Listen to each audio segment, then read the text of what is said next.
تذکرہ کرتے ہوئے اس سے جو پہلی کلاس تھی اس میں حضرت عائشہ رضی اللہ تعالی عنہ، حضرت خدیجہ دال کے ساتھ ہے، خدیجہ رضی اللہ تعالی عنہ کا تذکرہ فرمایا تھا۔ خدیجہ دال کے ساتھ ہے، آپ صلی اللہ علیہ وسلم کی پہلی بیوی ہیں، ان کا تذکرہ ہم نے اس سے گزشتہ کلاس میں کیا تھا۔ آپ صلی اللہ علیہ وسلم کی اگر ترتیب دیکھی جائے، آپ صلی اللہ علیہ وسلم کی بیویوں کی اگر ترتیب دیکھی جائے کہ کس انداز سے آپ صلی اللہ علیہ وسلم کی بیویوں کی ترتیب رہی ہے، آپ صلی اللہ علیہ وسلم کی ایک وقت میں 11 بیویاں تھیں، اور ان کی آپ صلی اللہ علیہ وسلم کے ساتھ کیا ترتیب رہی ہے، اگر اس کو ہم دیکھتے ہیں تو وہ کچھ اس انداز سے جو ہے وہ ہے، یعنی وہ کچھ اس انداز سے ہے۔ حضرت خدیجہ رضی اللہ تعالیٰ عنہ کے بعد حضرت سودا بنت زمعہ ہیں، پھر حضرت عائشہ بنت ابی بکر ہیں، پھر حضرت حفصہ بنت عمر بن خطاب ہیں، پھر حضرت زینب بن خزیمہ ہیں، پھر حضرت ام سلمہ ہیں، اور پھر حضرت زینب بنت جحش ہیں، اور پھر حضرت جویریہ بنت حارث ہیں، پھر حضرت ام حبیبہ رضی اللہ تعالیٰ عنہ ہیں، پھر حضرت صفیہ بنت حیی ہیں، اور پھر حضرت میمونہ بنت حارث رضی اللہ تعالیٰ عنہ ہیں، اور پھر حضرت ماریہ اور قبطیہ رضی اللہ تعالیٰ عنہ ہیں۔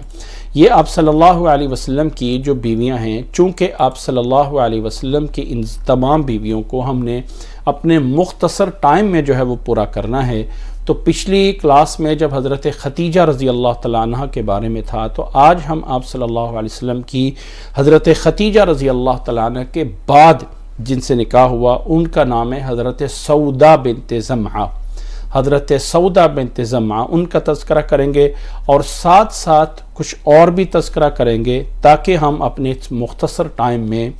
زیادہ سے زیادہ جو ہے وہ معلومات حاصل کر سکیں۔ آپ صلی اللہ علیہ وسلم کی ٹوٹل جو 11 بیویاں ہیں،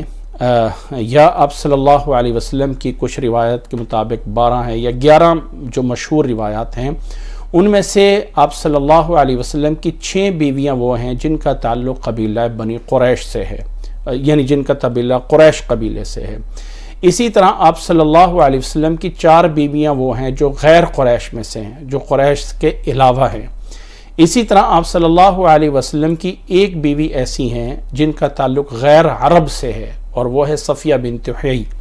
اسی طرح ایک آپ صلی اللہ علیہ وسلم کی بیوی یا آپ صلی اللہ علیہ وسلم کی باندی جن کا تعلق شام سے ہے، جو ماریہ قبطیہ ہے، جن کا قبطی قبیلہ مصر سے تعلق تھا۔ تو اس طرح کر کے آپ صلی اللہ علیہ وسلم کی بیویاں ہیں۔ آج ہم ان میں سے حضرت سودا بنت زمعہ کا تذکرہ فرمائیں گے۔ حضرت سودا بنت زمعہ جن کا نام ہے، یہ قبیلہ قریش سے ان کا تعلق ہے، اور اللہ کے نبی صلی اللہ علیہ وسلم کے ساتھ ان کا جو نسب نامہ ہے وہ عامر بن لؤی بن غالب بن فہر میں جا کے مل جاتا ہے آپ صلی اللہ علیہ وسلم کے ساتھ۔ ان کے والد کا نام سودا بنت زمعہ ہے۔ زمعہ جو ہیں وہ قیس کے بیٹے تھے، اور قیس جو ہے وہ عبد شمس کے بیٹے تھے، اور آپ صلی اللہ علیہ وسلم کے یعنی ان کا نسب نامہ جو ہے جیسے ہم نے بتایا ہے کہ لؤی بن غالب کے درمیان جا کے مل جاتا ہے۔ اسی طرح ان کی والدہ جن کا نام جو ہے وہ شموس بنت قیس تھا، شموس بنت قیس ان کی والدہ کا نام تھا، اور وہ بھی ان کا بھی تعلق آپ صلی اللہ علیہ وسلم کے اس قبیلہ قریش سے ہے، یا زیادہ تر یہ ہے کہ ان کا تعلق جو ہے وہ قبیلہ بنی قحطان سے ہے، جو ان کی یعنی والدہ تھی حضرت سودا بنت زمعہ۔ ان کے والد جو ہے زمعہ بن قیس، ان کا تعلق قبیلہ قریش سے تھا۔ حضرت سودا رضی اللہ تعالی عنہ کے جو ہے وہ 2 بھائی تھے، ایک ان کے بھائی کا نام جو ہے وہ مالک بن زمعہ تھا، اور ایک کا نام جو ہے وہ عبد بن زمعہ تھا۔ ان کے جو بھائی ہیں مالک بن زمعہ، یہ شروع میں مسلمان ہو گئے تھے، اور یہ ہجرت کی تھی انہوں نے حبشہ کی طرف، دوسری ہجرت، جب آپ صلی اللہ علیہ وسلم کے دور مکی دور میں، جب آپ صلی اللہ علیہ وسلم پہ مکہ کے حالات کافی مشکلات میں آ گئے، تو بہت سے لوگ مکہ سے ہجرت کر کے حبشہ کی طرف گئے تھے، جن میں حضرت سودا بنت زمعہ کے ایک بھائی مالک بن زمعہ بھی تھے، اور ان کے ساتھ ان کی بیوی عمیرہ بنت سعد بھی ساتھ تھیں، اور پھر جو ہے یہ سن 6 ہجری میں واپس مدینہ منورہ میں آپ صلی اللہ علیہ وسلم کے پاس آئے تھے مدینہ میں، اور ان کی جو ہے وہ کوئی اولاد جو ہے وہ نہیں ہوئی تھی۔ اسی طرح ان کے دوسرے بھائی کا نام جو ہے وہ عبد ابن زمعہ تھا، جو کہ ان کے یعنی مسلمان تب تک جو ہے وہ نہیں ہوئے تھے۔ یہ جو ہے یعنی کان لم یسلم بعد حینما تزوج النبی صلی اللہ علیہ وسلم اختہ، جب آپ صلی اللہ علیہ وسلم کی حضرت زودہ رضی اللہ تعالیٰ عنہ سے نکاح ہوا تھا تو اس وقت جو ہے وہ یعنی مسلمان ابھی تک جو ہے وہ نہیں ہوئے تھے۔ حضرت سودہ رضی اللہ تعالیٰ عنہ کب مسلمان ہوئیں، ان کی ولادت کب ہوئی، کب یہ پیدا ہوئیں، ان کے پیدائش کے بارے میں تو خاص یعنی ذکر موجود نہیں ہے کہ ان کی پیدائش جو ہے وہ کب ہوئی۔ ہاں، ان کی جب وفات ہوئی تھی تو اس وقت ان کی عمر جو ہے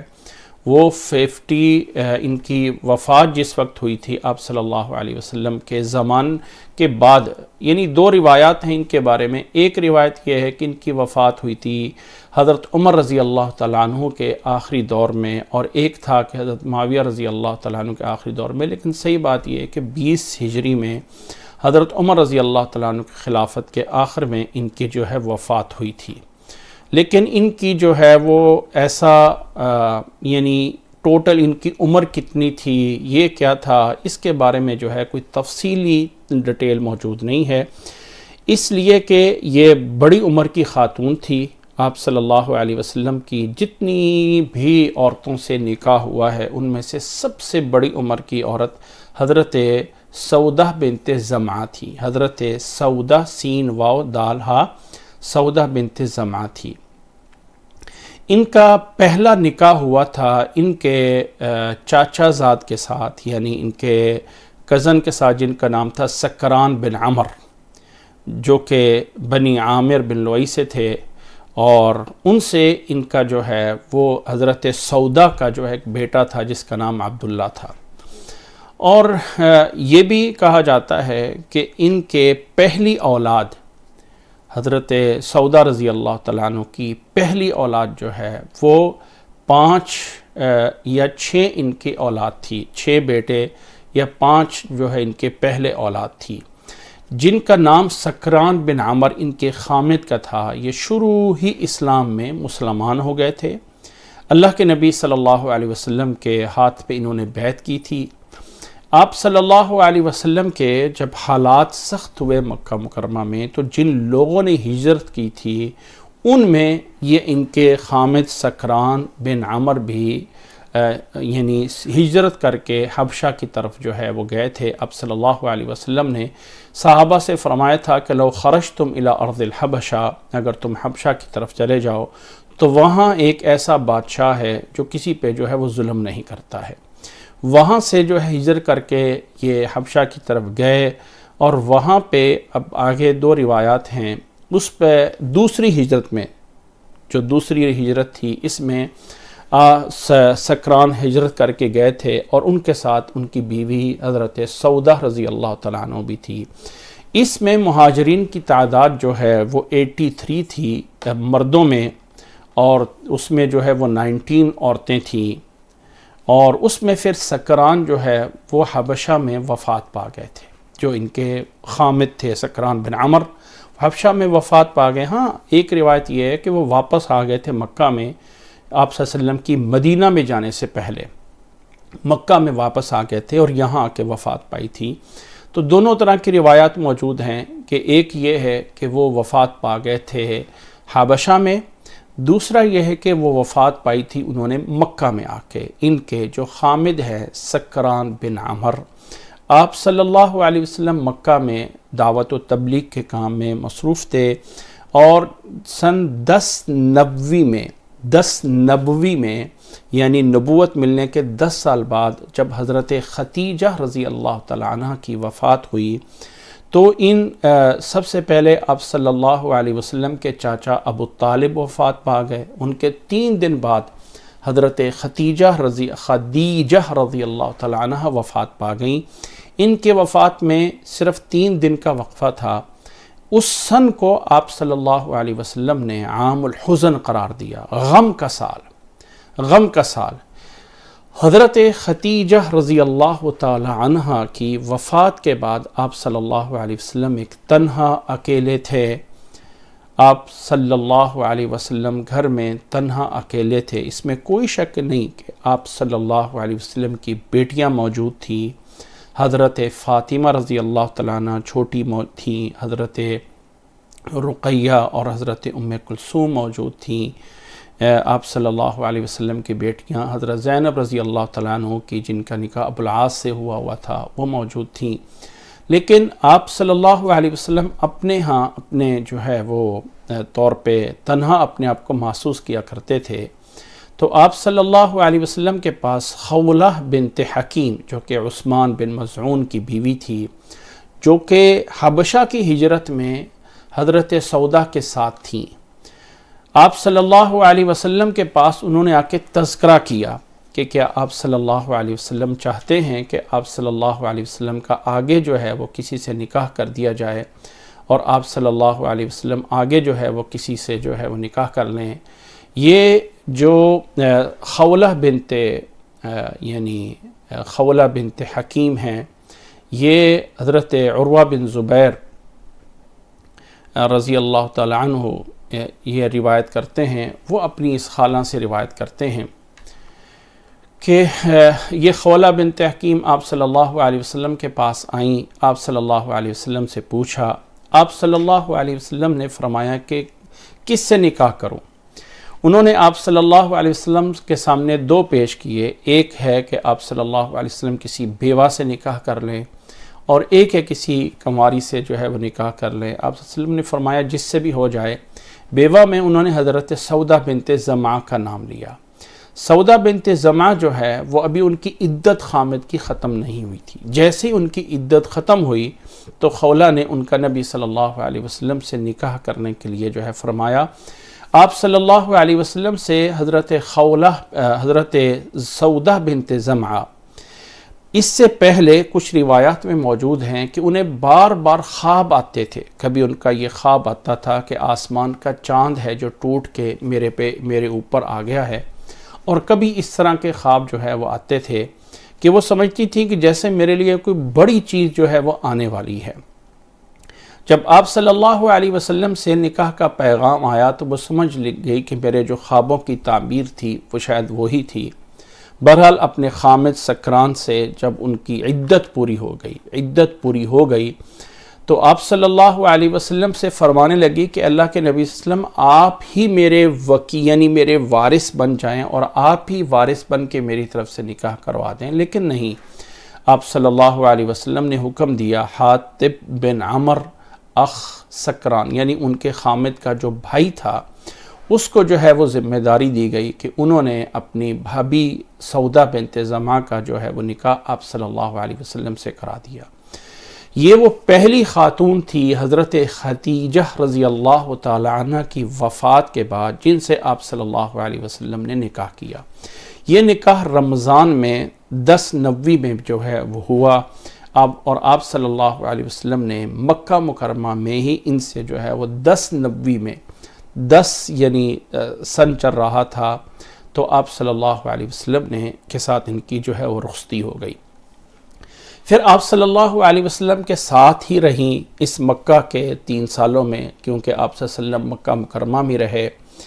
اس دوران آپ صلی اللہ علیہ وسلم کا نکاح حضرت عائشہ سے بھی ہوتا ہے، لیکن اس کی تفصیلات جو ہے وہ ہم انشاءاللہ تعالی الگ سے جو ہے وہ ایک کلاس میں بیان کریں گے۔ حضرت سودا رضی اللہ تعالی عنہ کا نکاح آپ صلی اللہ علیہ وسلم کے اس سے ہجرت سے پہلے 3 سال مکہ میں ہی رہے۔ اس کے بعد آپ صلی اللہ علیہ وسلم کو مدینہ میں ہجرت کرنے کی اجازت مل گئی تو آپ صلی اللہ علیہ وسلم ابو بکر رضی اللہ تعالیٰ عنہ کے ساتھ مکہ سے مدینہ ہجرت کر کے چلے گئے۔ تو آپ نے حکم دیا تھا زید بن حارثہ کو اور ابو رافع کو کہ ان کو حکم دیا تھا کہ وہ آپ صلی اللہ علیہ وسلم کے گھرانے کو مکہ سے مدینہ جو ہے وہ لے کے آ جائے، جس میں حضرت سودا، حضرت فاطمۃ الزہرا، حضرت ام کلثوم اور حضرت ام ایمن اور اسامہ بن زید، یہ سارے کے سارے جو ہے وہ ہجرت کر کے مدینہ جو ہے وہ چلے گئے تھے۔ آپ صلی اللہ علیہ وسلم ابو بکر رضی اللہ تعالیٰ عنہ کے ساتھ تھے، جبکہ آپ کے اس گھرانے کو جو ہے وہ حضرت زید بن حارث اور ابو رافع الانصاری جو ہے انہوں نے مدینہ کی طرف جو ہے وہ لے گئے تھے۔ مدینہ میں جانے کے بعد، مدینہ میں پہنچنے کے بعد پھر آپ صلی اللہ علیہ وسلم سے حضرت سودہ رضی اللہ تعالی عنہ کے حالات کیسے رہے، کون سے مسائل جو ہے وہ اس میں جو ہے وہ آتے رہے اور کون سی چیزیں جو ہے وہ اس میں آتی رہیں، کچھ شرعی احکام ہیں جو حضرت سودہ رضی اللہ تعالی عنہ سے آئے ہیں۔ آپ صلی اللہ علیہ وسلم کی کچھ روایات ہیں احادیث کی کتابوں میں جو کہ حضرت سودہ رضی اللہ تعالیٰ عنہ سے روایت کی گئی ہیں۔ 5 روایات ایسی ہیں جو کہ بخاری اور مسلم دونوں میں متفق علیہ ہیں، جن کی روایت کرنے والی حضرت سودہ امہات المومنین میں سے سودہ بنت زمعہ رضی اللہ تعالیٰ عنہ ہیں۔ ان 5 روایات کے علاوہ ایک روایت ایسی ہے جو صرف صحیح البخاری میں موجود ہے اور صحیح مسلم میں موجود نہیں ہے۔ اس طرح کر کے 6 روایات صحیح البخاری میں موجود ہیں اور جو کہ یعنی صحیح مسلم میں 5 روایات موجود ہیں۔ باقی آپ صلی اللہ علیہ وسلم کے صحابہ روایات کرتے ہیں، ان سے عبداللہ بن عباس بھی، عبداللہ بن عباس اور یحییٰ بن عبداللہ اور اسی طرح جو ہے عروہ بن زبیر، ان کی روایات کو جو صحیح بخاری میں ہے ان روایات کو جو ہے وہ الگ سے امام ابو داود نے بھی، امام نسائی نے بھی اور امام دارمی نے بھی جو ہے روایت کیا ہے۔ اس کے علاوہ صحیح البخاری کی روایات کے علاوہ امام احمد بن حنبل رحمہ اللہ نے اپنی مسند کے اندر 3 روایات جو ہیں وہ ان سے حضرت سودہ بنت زمعہ رضی اللہ تعالی عنہ سے 3 روایات جو ہے وہ نقل کی ہیں جو کہ حضرت سودہ رضی اللہ تعالی عنہ سے ہیں۔ حضرت سودہ رضی اللہ تعالی عنہ سے آپ صلی اللہ علیہ وسلم کے ساتھ کچھ احکامات ہیں جو دین اسلام میں ان کے مناسبت سے آئے ہیں، جن میں سب سے بڑا مسئلہ اور سب سے بلکہ سارے ہی ایک ایک کر کے پہلے نمبر پہ میں اس چیز کو بیان کر دیتا ہوں کہ شروع میں دین اسلام میں اس میں کوئی شک نہیں ہے کہ عورت کو اپنے کپڑے میں لپٹ کے ہی باہر آنا جانا ہوتا تھا، عورتوں کا جو ہے وہ ایک اچھا لباس ہوتا تھا، لیکن چہرے کا پردہ اس انداز سے موجود نہیں تھا۔ یہ حکم جو ہے وہ آپ صلی اللہ علیہ وسلم جب مدینہ منورہ میں چلے گئے تو تب پردے کا حکم نازل ہوا تھا، جو کہ سورۃ احزاب کی آیت نمبر 59 میں اللہ تعالیٰ نے فرمایا، اعوذ باللہ من الشیطان الرجیم، یا ایھا النبی قل لازواجک وبناتک ونساء المؤمنین یدنین علیہن من جلابیبہن ذالک ادنی یعرفن فلا یؤذین وکان اللہ غفورا رحیما، کہ اے نبی صلی اللہ علیہ وسلم اپنی بیویوں کو اور اپنی بیٹیوں کو اور مومن عورتوں سے کہہ دیجئے کہ اپنی اوڑھنیاں جو ہیں، اپنی اوڑھنیاں اپنے اوپر جو ہے وہ لے لے۔ یہ حکم آپ صلی اللہ علیہ وسلم پہ جو نازل ہوا تھا، اس کا ایک سبب یعنی اس آیت کا سبب جو ہے یہ بتایا جاتا ہے کہ حضرت سودہ رضی اللہ تعالی عنہ ہیں، وہ بڑی جسامت والی تھیں، تھوڑی سی ہلدی تھیں، اسی طرح قد بھی ان کا لمبا تھا۔ حضرت عمر فاروق رضی اللہ تعالی عنہ چاہتے تھے کہ جتنی بھی امہات المومنین ہیں یہ جب بھی گھر سے باہر جایا کریں، یہ جو ہے وہ پردہ جو ہے وہ کیا کریں، پردہ جو ہے وہ کیا کریں۔ تو اس طرح کر کے جب یہ باہر گئی تھیں اپنے گھر سے باہر، رات کو مومن عورتیں جایا کرتی تھیں، رات کو عورتیں جو ہے وہ جایا کرتی تھیں گھر سے باہر اپنی قضاء حاجت وغیرہ کے لیے، تو جب یہ گھر سے باہر نکلی تھیں تو اس وقت حضرت عمر رضی اللہ تعالیٰ عنہ نے آپ صلی اللہ علیہ وسلم سے آ کے فرمایا تھا کہ عورتوں کے جو ہے وہ کیوں نہ پردے کا حکم جو ہے وہ دیا جائے، خاص طور پہ امہات المومنین کو۔ تو اس موقع پہ یہ آیت نازل ہوئی تھی جو کہ بظاہر یہ کہا جاتا ہے کہ حضرت سودہ رضی اللہ تعالیٰ عنہ جو ہے وہ لمبے قد والی تھیں، بڑی جسامت والی تھی، تو ان کو دیکھ کے حضرت عمر رضی اللہ تعالیٰ عنہ نے آپ صلی اللہ علیہ وسلم سے فرمایا تھا. تو پردے کا حکم اس کی نسبت جو ہے وہ کی جاتی ہے حضرت سودہ رضی اللہ تعالیٰ عنہ سے. دوسرا مسئلہ حضرت سودہ رضی اللہ تعالیٰ عنہ سے جس کا تعلق ہے وہ آپ صلی اللہ علیہ وسلم کا، انہوں نے آپ صلی اللہ علیہ وسلم کے ساتھ آخری حج جو آپ صلی اللہ علیہ وسلم نے حج وداع کیا ہے، یعنی آپ صلی اللہ علیہ وسلم 13 سال مکہ میں رہے اور 10 سال مدینہ منورہ میں رہے. آپ صلی اللہ علیہ وسلم جب 10 سال مدینہ منورہ میں تھے تو 8 سال جب مدینہ منورہ میں ہو گئے تھے تو مکہ فتح ہو گیا تھا. جب 9 سال ہوئے، 9 ہجری میں ہوئے، تو آپ صلی اللہ علیہ وسلم نے ابو بکر رضی اللہ تعالیٰ عنہ کو حج میں بھیجا تھا. سارے لوگ ابو بکر رضی اللہ تعالیٰ عنہ کی قیادت میں حج کرنے کے لیے تشریف لے گئے تھے. جب اگلا سال 10 ہجرت کا آیا تو اس سن میں آپ صلی اللہ علیہ وسلم نے ہجرت کی تھی، یعنی اس سن میں آپ صلی اللہ علیہ وسلم نے حج مبارک کی تھی. جو اسلامی سال ہے، اسلامی سال جو ہے وہ محرم سے شروع ہوتا ہے. تو 10 ہجری میں آ کے حج ہوا، حج کا مہینہ پورا ہوتا ہے تو محرم سے اگلا سال شروع ہو جاتا ہے 11ویں ہجری کا، جس میں ربیع الاول میں آپ صلی اللہ علیہ وسلم آ کے وفات پا گئے تھے. تو وہ جو 10 ہجری میں حج کیا تھا جس کو حجۃ الوداع کہا جاتا ہے، اس میں حضرت سودہ رضی اللہ تعالی عنہ نے آپ صلی اللہ علیہ وسلم کے ساتھ جو ہے وہ حج کیا تھا، حجۃ الوداع. اس موقع پہ یہ بڑی عمر میں بڑی تھیں، ذرا جو ہے وہ یعنی اور جسامت میں بھی زیادہ تھیں. تو حج میں یہ ہوتا ہے کہ پہلے جو ہے حج کے موقع پہ یہ ہوتا ہے کہ پہلے جو ہے وہ منا جانا ہوتا ہے 8 تاریخ کو، 8 ذوالحجہ کو، اور پھر ایک رات رہنے کے بعد عرفات جایا جاتا ہے. عرفات جو ہے وہ دور ہے، پھر اسی دن ہی شام کو واپس مزدلفہ آیا جاتا ہے. ایک جگہ کا نام مزدلفہ ہے، ایک جگہ کا نام عرفات ہے، اور ایک جگہ کا نام منا ہے. 9 تاریخ کو منا سے عرفات میں جایا جاتا ہے اور اسی دن شام کو مزدلفہ میں آ جاتے ہیں. پھر رات کا رہنا جو ہے وہ مزدلفہ میں ہوتا ہے، پھر فجر کے بعد مزدلفہ سے منا میں جایا جاتا ہے. لیکن آپ صلی اللہ علیہ وسلم اپنی اس حج مبارک میں جب عرفات سے واپس مزدلفہ میں رات کو پہنچے تھے تو حضرت سودہ رضی اللہ تعالی عنہ نے آپ صلی اللہ علیہ وسلم سے اجازت مانگی، کیونکہ جو زیادہ رہنا ہوتا ہے وہ منا میں رہنا ہوتا ہے. منا میں پہلی رات بھی گزارنی ہوتی ہے اور واپس آ کے پھر بھی 3 راتیں جو ہے وہ منا میں گزارنی ہوتی ہیں. تو بڑا خیمہ جو لگایا جاتا ہے، بڑا جو سٹے ہوتا ہے وہ منا میں ہوتا ہے. عرفات میں تو صبح کو گئے، شام کو واپس جب مزدلفہ پہنچتے ہیں تو چونکہ سورج غروب ہونے کے بعد عرفات سے نکلنا ہوتا ہے تو مزدلفہ میں آ کے رات ہو جاتی ہے. تو رات کا کچھ حصہ سٹے کرنا ہوتا ہے، فجر کے بعد سیدھا منا میں آ جاتے ہیں. تو وہ جو رات ہے، اس رات میں حضرت سودہ رضی اللہ تعالیٰ عنہ نے آپ صلی اللہ علیہ وسلم سے اجازت مانگی، اجازت لی کہ وہ جو ہے وہ یہاں سے رات میں جو ہے وہ بجائے مزدلفہ میں رہنے کے آگے منا میں چلے جائیں اور وہاں جہاں مین سٹے ہے وہاں چلی جائیں. تو آپ صلی اللہ علیہ وسلم نے اجازت دے دی. حضرت سودہ رضی اللہ تعالیٰ عنہ کو آپ صلی اللہ علیہ وسلم نے اجازت دے دی کہ لوگوں سے پہلے، لوگوں کا رش جانے سے پہلے ہی، فجر سے پہلے ہی وہ حضرت سودہ رضی اللہ تعالیٰ عنہ بھی، اور اسی طرح کمزور لوگ جو ہیں، جو ضعیف ہیں،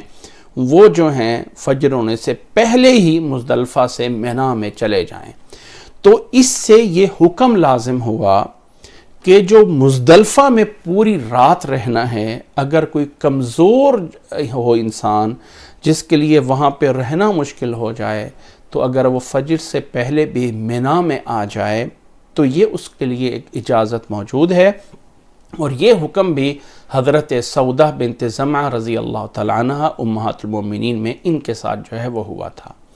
اللہ کے نبی صلی اللہ علیہ وسلم کے اس حج سے واپس آنے کے بعد آپ صلی اللہ علیہ وسلم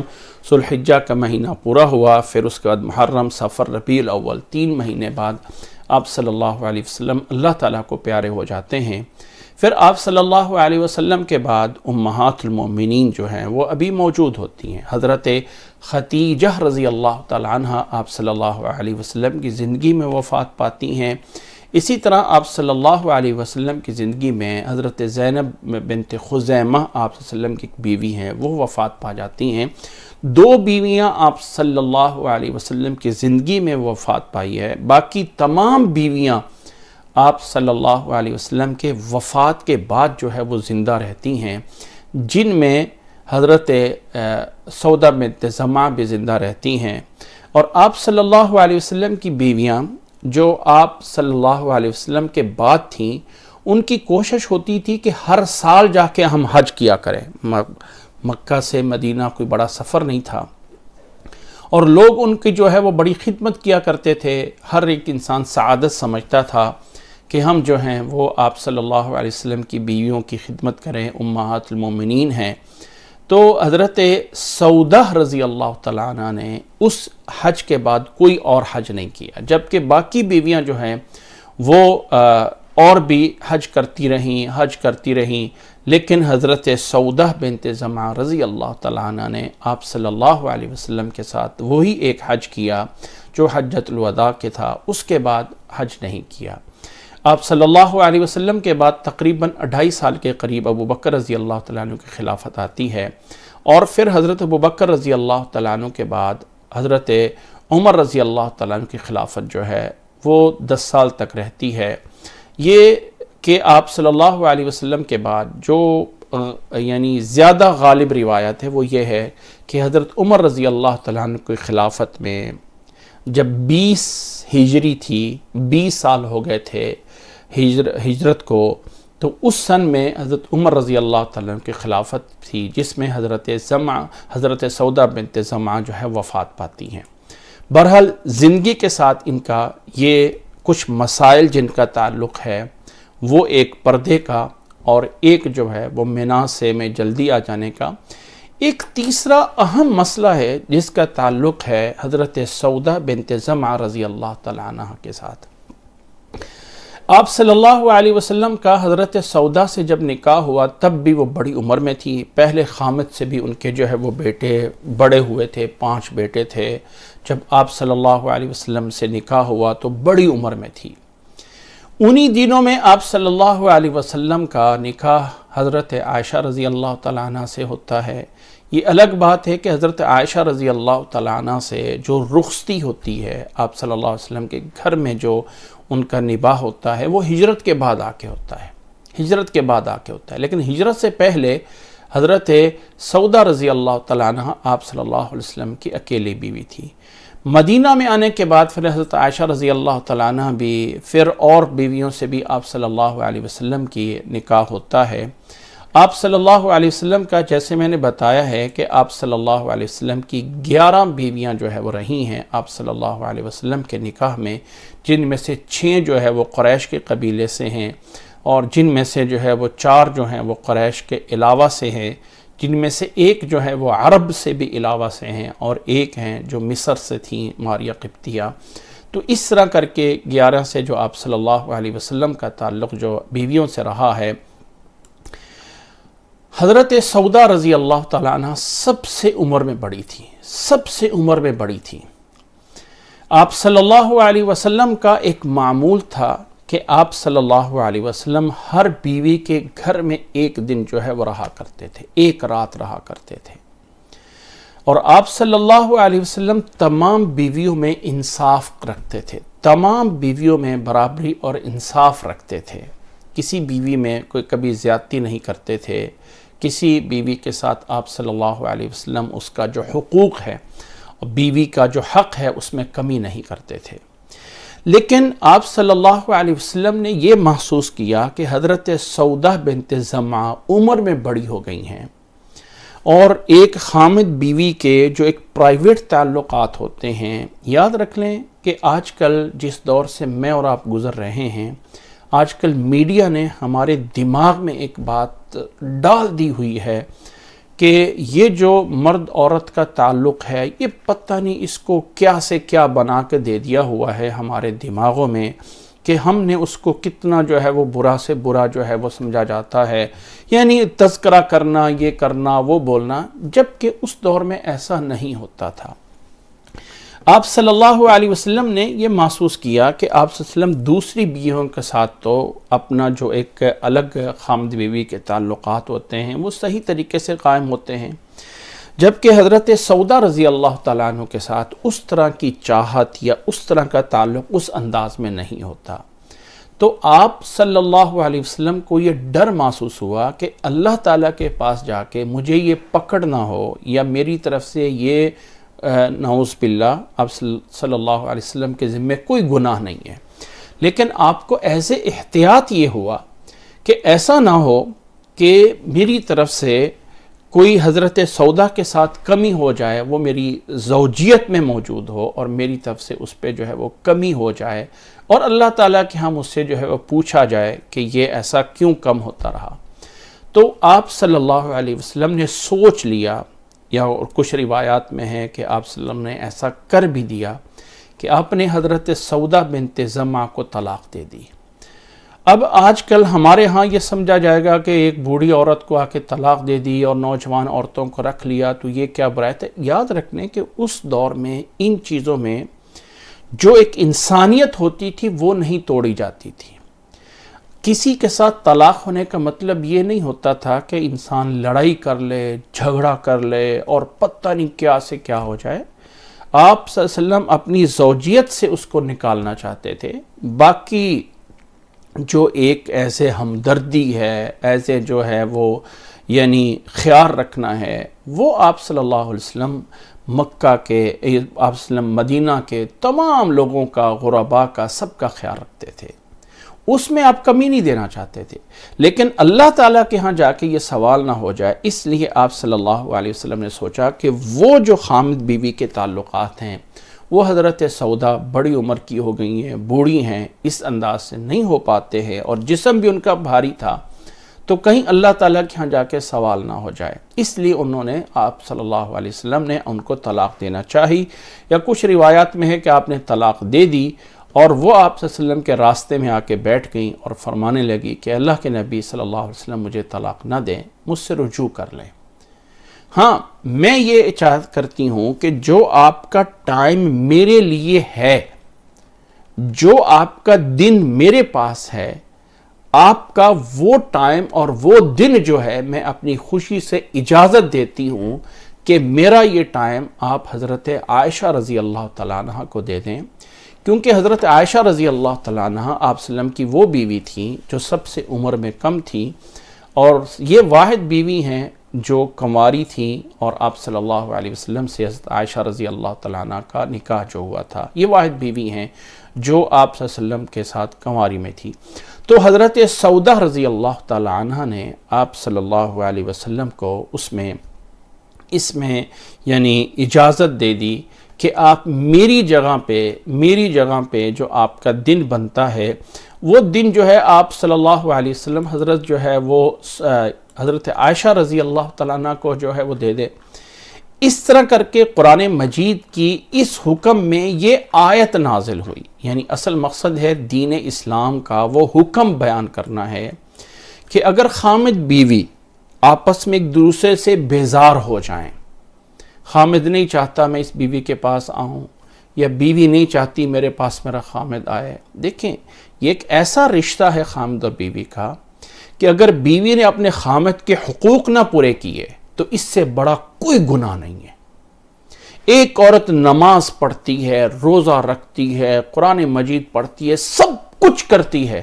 لیکن اگر اس کا خامد اس سے ناراض ہے تو ان تمام عبادات کا اس کو کوئی فائدہ نہیں ہوگا۔ پہلے نمبر پہ اس کے لیے عبادت یہ ہے کہ اپنے خامد کو جو ہے وہ راضی کرے، اپنے خامد کو جو ہے راضی کرے۔ سب سے پہلا حکم اس کے لیے جو ہے وہ یہ، اگر اس کا خامد اس سے ناراض ہے تو جتنی بھی جو ہے وہ عبادات ایسے جو ہے وہ کرتی رہے گی، ان عبادات کا اسے کوئی فائدہ نہیں ہوگا۔ دوسری سائڈ پہ اگر خامد اپنی بیوی کے حقوق پورے نہیں کرتا ہے، اپنے بیوی کے حق پورے نہیں کر رہا ہے، تو یہ اس کے ذمے ایک بہت بڑا جو ہے وہ گناہ ہے، جو کہ اپنے بیوی کے حق پورے نہیں، خاص طور پہ جب کسی انسان کی ایک سے زیادہ بیویاں ہوں اور وہ حقوق پورے نہ کر رہے ہوں۔ ایسا کون سا عمل ہے جس میں خامد بھی اپنی طرف سے آسانی میں آ جائے اور بیوی بھی اپنی طرف سے آسانی میں آ جائے؟ تو اس میں ایک ایسی جو ہے وہ آیت نازل ہوئی، سورۃ نساء کی آیت نمبر 128 نمبر آیت۔ سورۃ نساء کی آیت نمبر 128 میں اللہ تعالیٰ نے فرما دیا، اعوذ باللہ من الشیطان الرجیم، وَإِنِ امْرَأَةٌ خَافَتْ مِنْ بَعْلِهَا نُشُوزًا أَوْ إِعْرَاضًا فَلَا جُنَاحَ عَلَيْهِمَا أَنْ يُصْلِحَا بَيْنَهُمَا صُلْحًا وَالصُّلْحُ خَيْرٌ وَأُحْضِرَتِ الْأَنفُسُ الشُّحَّ وَإِنْ تُحْسِنُوا وَتَتَّقُوا فَإِنَّ اللَّهَ كَانَ بِمَا تَعْمَلُونَ خَبِيرًا۔ یہ آیات اس وقت حضرت سودہ رضی اللہ تعالیٰ عنہ کے اس مسئلے میں نازل ہوئیں، سورۃ نساء کی آیت نمبر 128، جس میں آیت کی تشریح کرنا یا وہ کرنا اس وقت نہیں، اصل مسئلہ بتانا ہے کہ اگر خامد بیوی کسی بات پہ ایگریمنٹ کر لیں آپس میں کہ بھائی میں اپنا حق اتنا چھوڑتی ہوں، آپ اپنا حق اتنا چھوڑ دیں، یا میں اتنا حق آپ کو ایکسٹرا دیتی ہوں، آپ اپنا ایکسٹرا چیز مجھے یہ دے دیں، اگر کسی چیز پہ ایگریمنٹ بن کے طے ہو جاتا ہے اور خامد اس ایگریمنٹ کے تحت ایک بیوی کو زیادہ ٹائم دے رہا ہے، دوسری بیوی کو کم ٹائم دے رہا ہے، تو وہ خامد گنہگار نہیں ہے۔ حضرت سودہ رضی اللہ تعالیٰ عنہ نے فرمایا، اے نبی صلی اللہ علیہ وسلم، آپ مجھے طلاق نہ دیں، اس کے بدلے میں جو آپ کا میرے پہ حق ہے میرے پاس رات گزارنے کا، وہ میں حق آپ کو معاف کرتی ہوں۔ میں صرف یہ چاہتی ہوں کہ قیامت والدین میں آپ کی بیویوں کی لسٹ میں رہوں، آپ صلی اللہ علیہ وسلم کی زوجات میں رہوں، میں اپنا دن اپنی رات حضرت عائشہ کو دیتی ہوں۔ آپ صلی اللہ علیہ وسلم نے اس بات کو قبول فرما لیا، اور حضرت سودہ رضی اللہ تعالیٰ عنہ کو جو طلاق دینا چاہی تھی یا طلاق دے دی تھی اس کو واپس لے لیا اور آپس میں صلح کر کے رہنے لگ گئے۔ اب آپ صلی اللہ علیہ وسلم حضرت سودہ کے کھانے پینے خرچے کا سب کچھ خیال رکھتے تھے، لیکن جو ٹائم دینا ہے، جو رات گزارنی ہے، وہ آپ صلی اللہ علیہ وسلم ان کے پاس نہیں جایا کرتے تھے۔ ان کے بدلے میں آپ صلی اللہ علیہ وسلم حضرت عائشہ کے پاس 2 دن رہا کرتے تھے، جبکہ باقی بیویوں کے پاس ایک ایک رات جو ہے وہ جایا کرتے تھے، اور حضرت عائشہ کے پاس 2 راتیں رہا کرتے تھے۔ 2 راتیں، ایک رات وہ تھی جو ان کی اپنی حضرت عائشہ رضی اللہ تعالیٰ عنہ کو تھی، اور ایک رات وہ تھی جو ان کو حضرت سودہ رضی اللہ تعالیٰ عنہ نے دی ہوئی تھی۔ یہ مسئلہ، یہ والی بات بھی، یا اسلام میں یہ جو آیت نازل ہوئی سورۃ نساء کی آیت نمبر 128، اس میں بھی حضرت سودہ رضی اللہ تعالی عنہ جو آپ صلی اللہ علیہ وسلم کی زوجات میں سب سے بڑی عمر کی خاتون تھیں اور کافی بھاری جسم والی تھیں، وہ جو ہے آپ صلی اللہ علیہ وسلم کے ساتھ اس مسئلے میں بھی ان کا تعلق ہے جو قیامت تک ایک معاشرے میں ایک مسئلہ دے کے چلی گئی۔ آج کل بھی بہت ساری عورتوں کو اپنے خامد سے شکایت ہوتی ہے، ہمیں ٹائم نہیں دیتے، فلانی کو ٹائم دے رہے ہیں، فلاں کر رہے ہیں، فلاں کر رہے ہیں۔ اگر کسی بات پہ طے ہو جائے خامد بیوی میں کہ بھائی میں تجھ سے اتنا خرچہ لوں گی، اتنا نہیں لوں گی، یا میں تیرا یہ کام کروں گی، میں تیرا وہ کام نہیں کروں گی، یا خامد طے کر لیتا ہے میں تیرے پاس میں ہفتے میں 1 دن یا مہینے میں 2 دن یا 4 دن، یا جو جہاں پہ طے ہو جائے، پھر اس کے بعد جو ہے بیوی کو حق نہیں ہے کہ خامد کو باقی دنوں پہ ملامت کرے، یا خامد کو حق نہیں ہے کہ بیوی کو پھر وہ کسی بات پہ ملامت کرے۔ یہ چیز آپ صلی اللہ علیہ وسلم کا مسئلہ حضرت سودہ بنت زمعہ رضی اللہ تعالیٰ عنہ سے، ان کی زندگی سے دین اسلام کا ایک مسئلہ جو ہے اس کا تعلق رہا ہے۔ الغرض، آپ صلی اللہ علیہ وسلم کے مدینہ کے 10 سال آپ صلی اللہ علیہ وسلم کے ساتھ رہتی ہیں۔ آپ صلی اللہ علیہ وسلم کے ساتھ غزوہ خیبر میں، خیبر کے موقع پہ آپ صلی اللہ علیہ وسلم کے ساتھ جو ہے وہ موجود تھیں غزوہ خیبر میں۔ وہاں غنیمت کا جو مال ملا، آپ صلی اللہ علیہ وسلم نے حضرت سودہ رضی اللہ تعالیٰ عنہ کو وہاں سے جو ہے وہ یعنی غنیمتوں میں سے 80 وسق تمر جو ہے وہ عطا فرمائے تھے، اور آپ صلی اللہ علیہ وسلم اپنی بیویوں کو پورے سال کا راشن ایک دفعہ دے دیا کرتے تھے۔ وہ الگ بات ہے کہ بیویاں اس کو جو ہے وہ غنیمت سے جو مال آتا تھا اس سے آپ صلی اللہ علیہ وسلم پورے سال کا راشن جو ہے وہ دے دیا کرتے تھے۔ آپ صلی اللہ علیہ وسلم کی بیویاں اس سب کو جو ہے وہ صدقہ کر دیتی تھیں، یہ کر دیتی تھیں۔ غنیمت جب خیبر سے مال غنیمت ملا تو آپ صلی اللہ علیہ وسلم نے حضرت سودا رضی اللہ تعالیٰ عنہ کو 81 وسق جو ہے وہ 40 سا کا ہوتا ہے یا 60 سا کا ہوتا ہے۔ وہ سا جو ہے وہ برتن ہوتا ہے جس سے ہم فطرانہ دیتے ہیں، جو کہ تقریباً 2.5 کلو کے قریب ہوتا ہے ایک، اور اگر وہ 60 ہو جائیں تو ایک وسق بن جاتا ہے۔ اور آپ صلی اللہ علیہ وسلم نے 80 وسق جو ہے وہ کھجوریں دی، اور اسی طرح آپ صلی اللہ علیہ وسلم نے 20 وسق جو ہے وہ ان کو جو ہے وہ اس موقع پہ جو ہے وہ غزوہ خیبر کے موقع پہ آپ صلی اللہ علیہ وسلم نے جو ہے وہ دیے تھے۔ یہ تھیں ان کی سیرت حضرت سودا رضی اللہ تعالیٰ عنہ کے۔ باقی ان کی جو مرتبہ ہے اور مقام ہے، جو ان کا مرتبہ اور مقام ہے، حضرت عائشہ رضی اللہ تعالیٰ عنہ فرماتی ہیں ما من الناس احد احب الی من ان اکون فی مسلاخہ من سودا بنت زمعہ الا ان بها حدۃ۔ فرماتی ہیں حضرت عائشہ رضی اللہ تعالیٰ عنہ، حضرت عائشہ رضی اللہ تعالیٰ عنہ کہ ازواج مطہرات میں سے کوئی ایسی نہیں ہے کہ میں چاہوں کہ میں اس طرح کی بن جاؤں،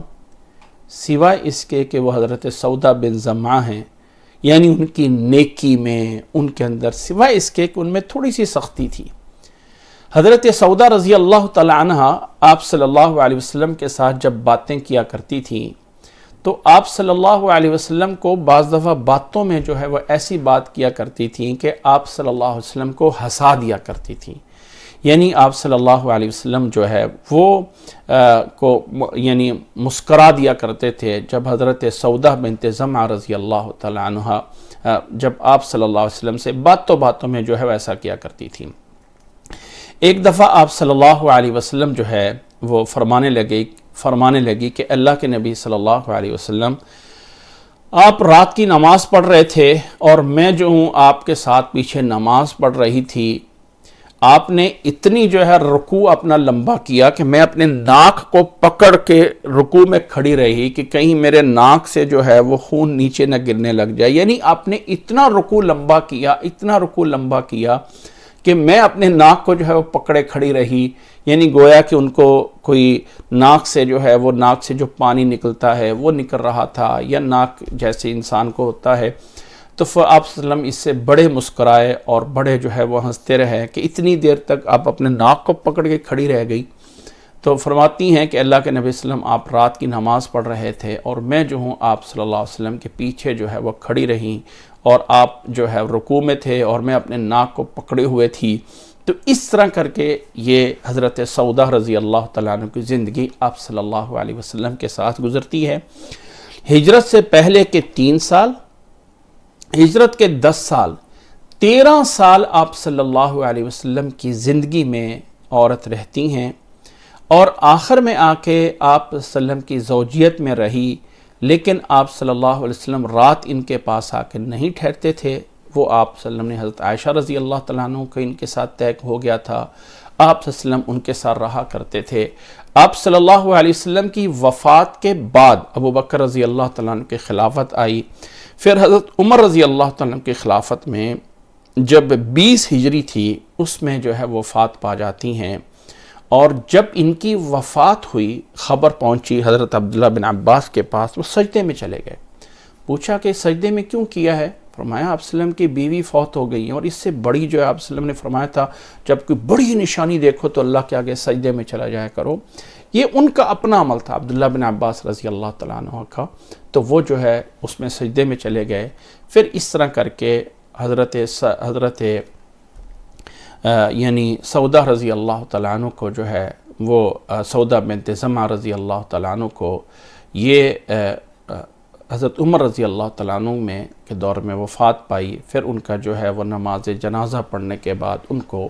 وہیں مدینہ میں جو ہے وہ دفن کر دیا گیا تھا۔ یہ تھی آپ صلی اللہ علیہ وسلم کی بیوی حضرت سودہ بنت زمعہ رضی اللہ تعالی عنہ، اور 13 سال آپ صلی اللہ علیہ وسلم کے ساتھ گزارتی ہیں۔ آپ صلی اللہ علیہ وسلم سے جو روایات کا سلسلہ ہے، یاد رکھ لیں کہ جو انسان، جو صحابی، جو صحابیہ جتنی دیر تک آگے عمر لمبی ہوئی ہے اتنی ان سے روایات زیادہ ہیں۔ حضرت عائشہ رضی اللہ تعالیٰ عنہ سے روایات اس لیے زیادہ ہیں کہ آپ صلی اللہ علیہ وسلم کے بعد وہ بہت دیر تک زندہ رہیں اور بہت سے لوگ آ کے ان سے روایات لیتے رہے۔ اس لیے حضرت سودہ بنت زمعہ چونکہ آپ صلی اللہ علیہ وسلم کے بعد تھوڑی دیر رہیں، یعنی حضرت عمر رضی اللہ تعالیٰ کی خلافت تک تو ابھی بہت سارے صحابہ موجود تھے، اور اسی دور میں جو ہے وہ وفات پا جاتی ہیں، اس لیے ان سے احادیث میں زیادہ روایات جو ہے وہ نہیں لی گئی ہیں۔ ان کا نام تھا حضرت سودہ بنت زمعہ۔ آپ صلی اللہ علیہ وسلم کی دوسری بیوی حضرت خدیجہ رضی اللہ تعالی عنہ کی وفات کے بعد جس عورت سے آپ صلی اللہ علیہ وسلم نے، جس خاتون سے، جس محترمہ سے آپ صلی اللہ علیہ وسلم نے امہات المومنین سے نکاح کیا، ان کا نام حضرت سودہ بنت زمعہ رضی اللہ تعالی عنہ تھا۔ آپ صلی اللہ علیہ وسلم کے اس بیوی کے حالات یہیں پہ پورے ہوتے ہیں اور یہیں پہ اختتام ہوتے ہیں۔ سلسلہ چل رہا ہے آپ صلی اللہ علیہ وسلم کی زوجات کا، امہات المومنین کا۔ ہم اپنے اس پروگرام میں یا اپنی اس کلاس میں حالات جاننے کی کوشش کرتے ہیں تاکہ زیادہ سے زیادہ لوگوں کے حالات جو ہے وہ جان سکیں۔ اس میں کوئی شک نہیں کہ کچھ ایسی امہات المومنین ہیں جن کا آپ صلی اللہ علیہ وسلم کے ساتھ اور دین اسلام میں بہت سارے ان کے معاملات ہیں، اس لیے ان کو ہم ایک پورے الگ سے پروگرام میں، ایک الگ سے پوری کلاس میں جو ہے وہ بیان کریں گے۔ لیکن کچھ ایسے امہات المومنین ہیں جن کے حالات جو ہیں وہ اتنے زیادہ تاریخ میں یا ہسٹری میں موجود نہیں ہیں۔ حضرت سودہ رضی اللہ تعالیٰ عنہ کے جتنے حالات تھے اتنے جو ہے وہ بیان کیے گئے ہیں، اور ابھی ہم ایک اور امہات المومنین میں سے جن کا نام زینب بنت خزیمہ ہے، جن کا نام حضرت زینب بنت خزیمہ ہے، ان سے جو ہے وہ ہم کرتے ہیں۔ یاد رکھ لیں، ایک چھوٹا سا میں آپ لوگوں کے سامنے اگر ایک یہ اس کے نقشے کو میں رکھ دیتا ہوں یا اس کو میں آپ کے سامنے جو ہے دکھا دیتا ہوں، شاید یہاں سے کچھ ہمیں سمجھنے کو موقع مل جائے کہ جو آپ صلی اللہ علیہ وسلم کے ساتھ نسب نامے جو ہیں وہ ملتے ہیں وہ کچھ اس انداز سے ہیں۔ مثلا یہ جو ہے اس کو ابراہیم علیہ السلام ہیں، میں تھوڑا سا نیچے کر دوں، ابراہیم علیہ السلام ہیں۔ ابراہیم علیہ السلام کے 2 بیٹے تھے، ایک کا نام اسماعیل علیہ السلام اور ایک کا نام اسحاق علیہ السلام تھا۔ جتنے بھی نبی آگے چلتے رہے ہیں وہ ہیں اسحاق علیہ السلام کے بعد یعقوب علیہ السلام، اور پھر اس کو میں اگر پورے صفحے پہ بڑا کر دیتا ہوں تو یوں سمجھ لیں کہ حضرت اسحاق علیہ السلام، یعقوب علیہ السلام اور ان سے نسب نامہ چلتے رہے ہیں۔ اب یہ ایک سلسلہ ہے اور یہ اسماعیل علیہ السلام اور یہ جو ہے وہ ایک سلسلہ ہے۔ آپ صلی اللہ علیہ وسلم کا نسب نامہ عدن تک جو ہے وہ جاتا ہے، اس سے عدنان تک۔ عدنان کے بعد آگے اسماعیل علیہ السلام اور عدنان کے درمیان میں بھی کچھ اور ہیں یا نہیں ہیں، یہاں پہ کچھ غیر معلوم لوگ ہیں، لیکن عدنان تک آپ صلی اللہ علیہ وسلم کا نسب نامہ جو ہے وہ پورا کا پورا صحیح پہنچتا ہے۔ یہ جو عدنان تک نسب نامہ آپ صلی اللہ علیہ وسلم کا پہنچتا ہے، یہ نیچے اگر ہم یہاں پہ آ جائیں، تھوڑا سا نیچے میں اس کو اس طرح تو شاید نظر نہیں آئے گا، یوں اگر میں اس کو جو ہے وہ کر دوں، عدنان تک جو آپ کا نسب نامہ پہنچتا ہے، تو عدنان کے اس نسب نامے میں بنیادی طور پہ مضر قبیلے کے 2 بن جاتے ہیں، ایک الیاس اور ایک قیس ابن عبلان، اور پھر اس کو جو ہے وہ الیاس کے آگے 2 شاخیں بن جاتی ہیں۔ الغرض یہاں آ کے قبائل بنتے ہیں، اور آپ صلی اللہ علیہ وسلم جس خزیمہ سے پھر آگے کنانہ، نظر، مالک، مہر، غالب، فہر اور کعب، مرہ، اور آگے جو ہے کلاب، قصی، عبد العزہ، اور ان سے جو ہے وہ آپ صلی اللہ علیہ وسلم، قصی سے عبد مناف کے 2 بیٹے،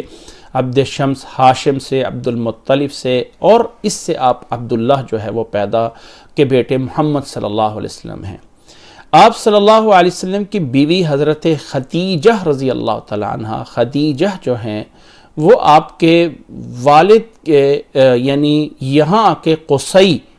کے جو دو بیٹے تھے عبد مناف اور عبد العزیٰ، وہاں سے قصی میں جا کے ان کا نسب نامہ مل جاتا ہے۔ اسی طرح آپ صلی اللہ علیہ وسلم کی جو دوسری بیویاں ہیں جن میں حضرت سودا ہے جس کا ابھی ہم نے پڑھا، وہ حضرت سودا جو ہیں ان کا نسب نامہ اگر یہاں سے آ کے دیکھیں تو وہ جا کے لوئی میں آپ صلی اللہ علیہ وسلم کے ساتھ جو ہے عامر بن لوئی میں یہاں آ کے آپ صلی اللہ علیہ وسلم کے ساتھ جو ہے وہ چلا جاتا ہے۔ ابھی ہم یہ جو ہیں وہ قریش کا قبیلہ ہے، اس قریش قبیلے سے حضرت خدیجہ ہیں، حضرت ام حبیبہ ہیں، اور اسی طرح ام سلمہ ہیں، حضرت عائشہ ہیں، حضرت حفصہ ہیں اور حضرت سودا ہیں۔ اس قریش کے خاندان کے علاوہ سے دوسرا خاندان جو اوپر سے چلتا ہوا آ رہا تھا پیچھے سے، اس قریش کے علاوہ سے، یعنی یہاں سے یہ دوسرے قبیلے بن جاتے ہیں۔ یہ قبیلہ خزاعہ ہے اور خزاعہ کے نام سے جو ہے وہ چلتا آ رہا ہے۔ تو یہاں پہ ایک کا نام زینب بنت جحش ہے، ایک کا نام جویریہ بن حارث ہے، اور ایک کا نام میمونہ بن حارث ہے، اور ایک کا نام زینب بن خزیمہ ہے۔ یہ والی خزیمہ، زینب بنت خزیمہ، جو قبیلہ قریش کے علاوہ جس کا تعلق یہاں آ کے مضر سے اور اس زاویے سے جو ہے آ کے بنتا ہے، یہاں آ کے حضرت زینب بنت خزیمہ آپ صلی اللہ علیہ وسلم کی زوجیت میں آتی ہیں۔ یہ عرب سے تھیں لیکن قریش سے باہر تھیں، قبیلہ خزیم یعنی ان کا تعلق جو ہے یہاں سے آتا ہے۔ تو ان کے حالات جانتے ہوئے حضرت زینب بنت خزیمہ رضی اللہ تعالیٰ عنہ، ان کے والد کا نام جو ہے خزیمہ بنت حارث ہے، بن عبداللہ بن عمر بن عبد مناف ہے۔ ان کی والدہ دنیا کی وہ خوش قسمت والدہ ہیں، حضرت یعنی زینب بنت خزیمہ کی والدہ جن کا نام جو ہے ہند بنت عوف تھا، دنیا کی سب سے خوش قسمت والدہ ہیں کہ جن کی بیٹیاں جو ہے ایسی جگہوں پہ گئی ہیں کہ یہ والا شرف یا مقام کسی کو نہیں ملا۔ ان کی بیٹی خزیمہ کا، ان کی بیٹی زینب جس کا ہم بات کر رہے ہیں، خزیمہ کی بیٹی زینب کا، زینب بنت خزیمہ آپ صلی اللہ علیہ وسلم کی زوجیت میں رہی ہیں۔